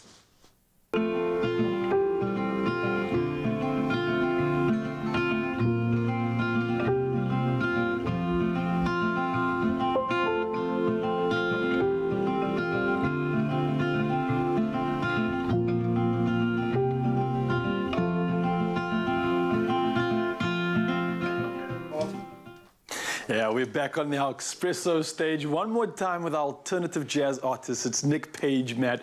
And he's rounding off the morning by giving us an exclusive performance of his unreleased track. It's called King Page, Matt. Enjoy. Hey, let's go.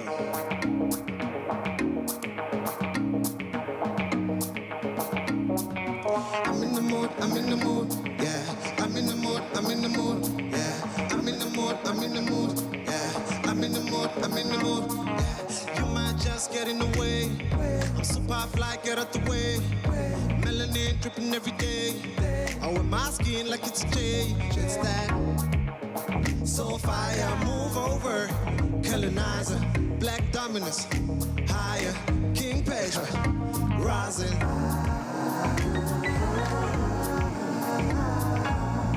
Baby, a Gucci loving, Gucci loving.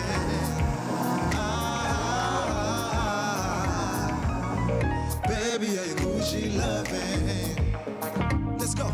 You might just get in the way. I'm super fly, get out the way. Melanin dripping every day. I wear my skin like it's a J. It's that. So fire, move over. Colonizer, black dominance. Higher, King Pavement, rising. I had a dream. I was in the Forbes magazine. I was in the jet with the queens. It's more life for the kings. More dreams. Success story for the team.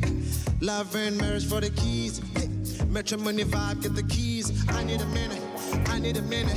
I need a minute to get the life that I deserve. Are you getting the vision? Getting the vision. We're the living proof of Wakanda, baby, that's the mission. Your hair is the world. Now let your daughters. Super melanin. Go with me, gorgeous. You might just get in the way. I'm super fly, get out the way. Melanin dripping every day. I wear my skin like it's a J. It's that. So fire, move over. Colonizer, black dominance. Higher, King Pavement, rising.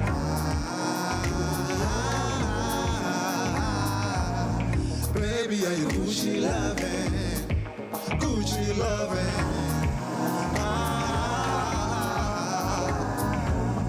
Baby, are you Gucci loving? Baby, are you Gucci loving? You might just get in the way. I'm super fly, get out the way. Melanin dripping every day. I wear my skin like it's a J. It's that. So fire, move over. Colonizer, black dominance. Higher, King Pavement, rising. I'm in the mood. Hey, I'm in the mood. I'm in the mood. Yeah. Here's to baking the winter blues away and trying new adventurous recipes to put the spring back in your step. Made with love by Clover. Another feel-good production.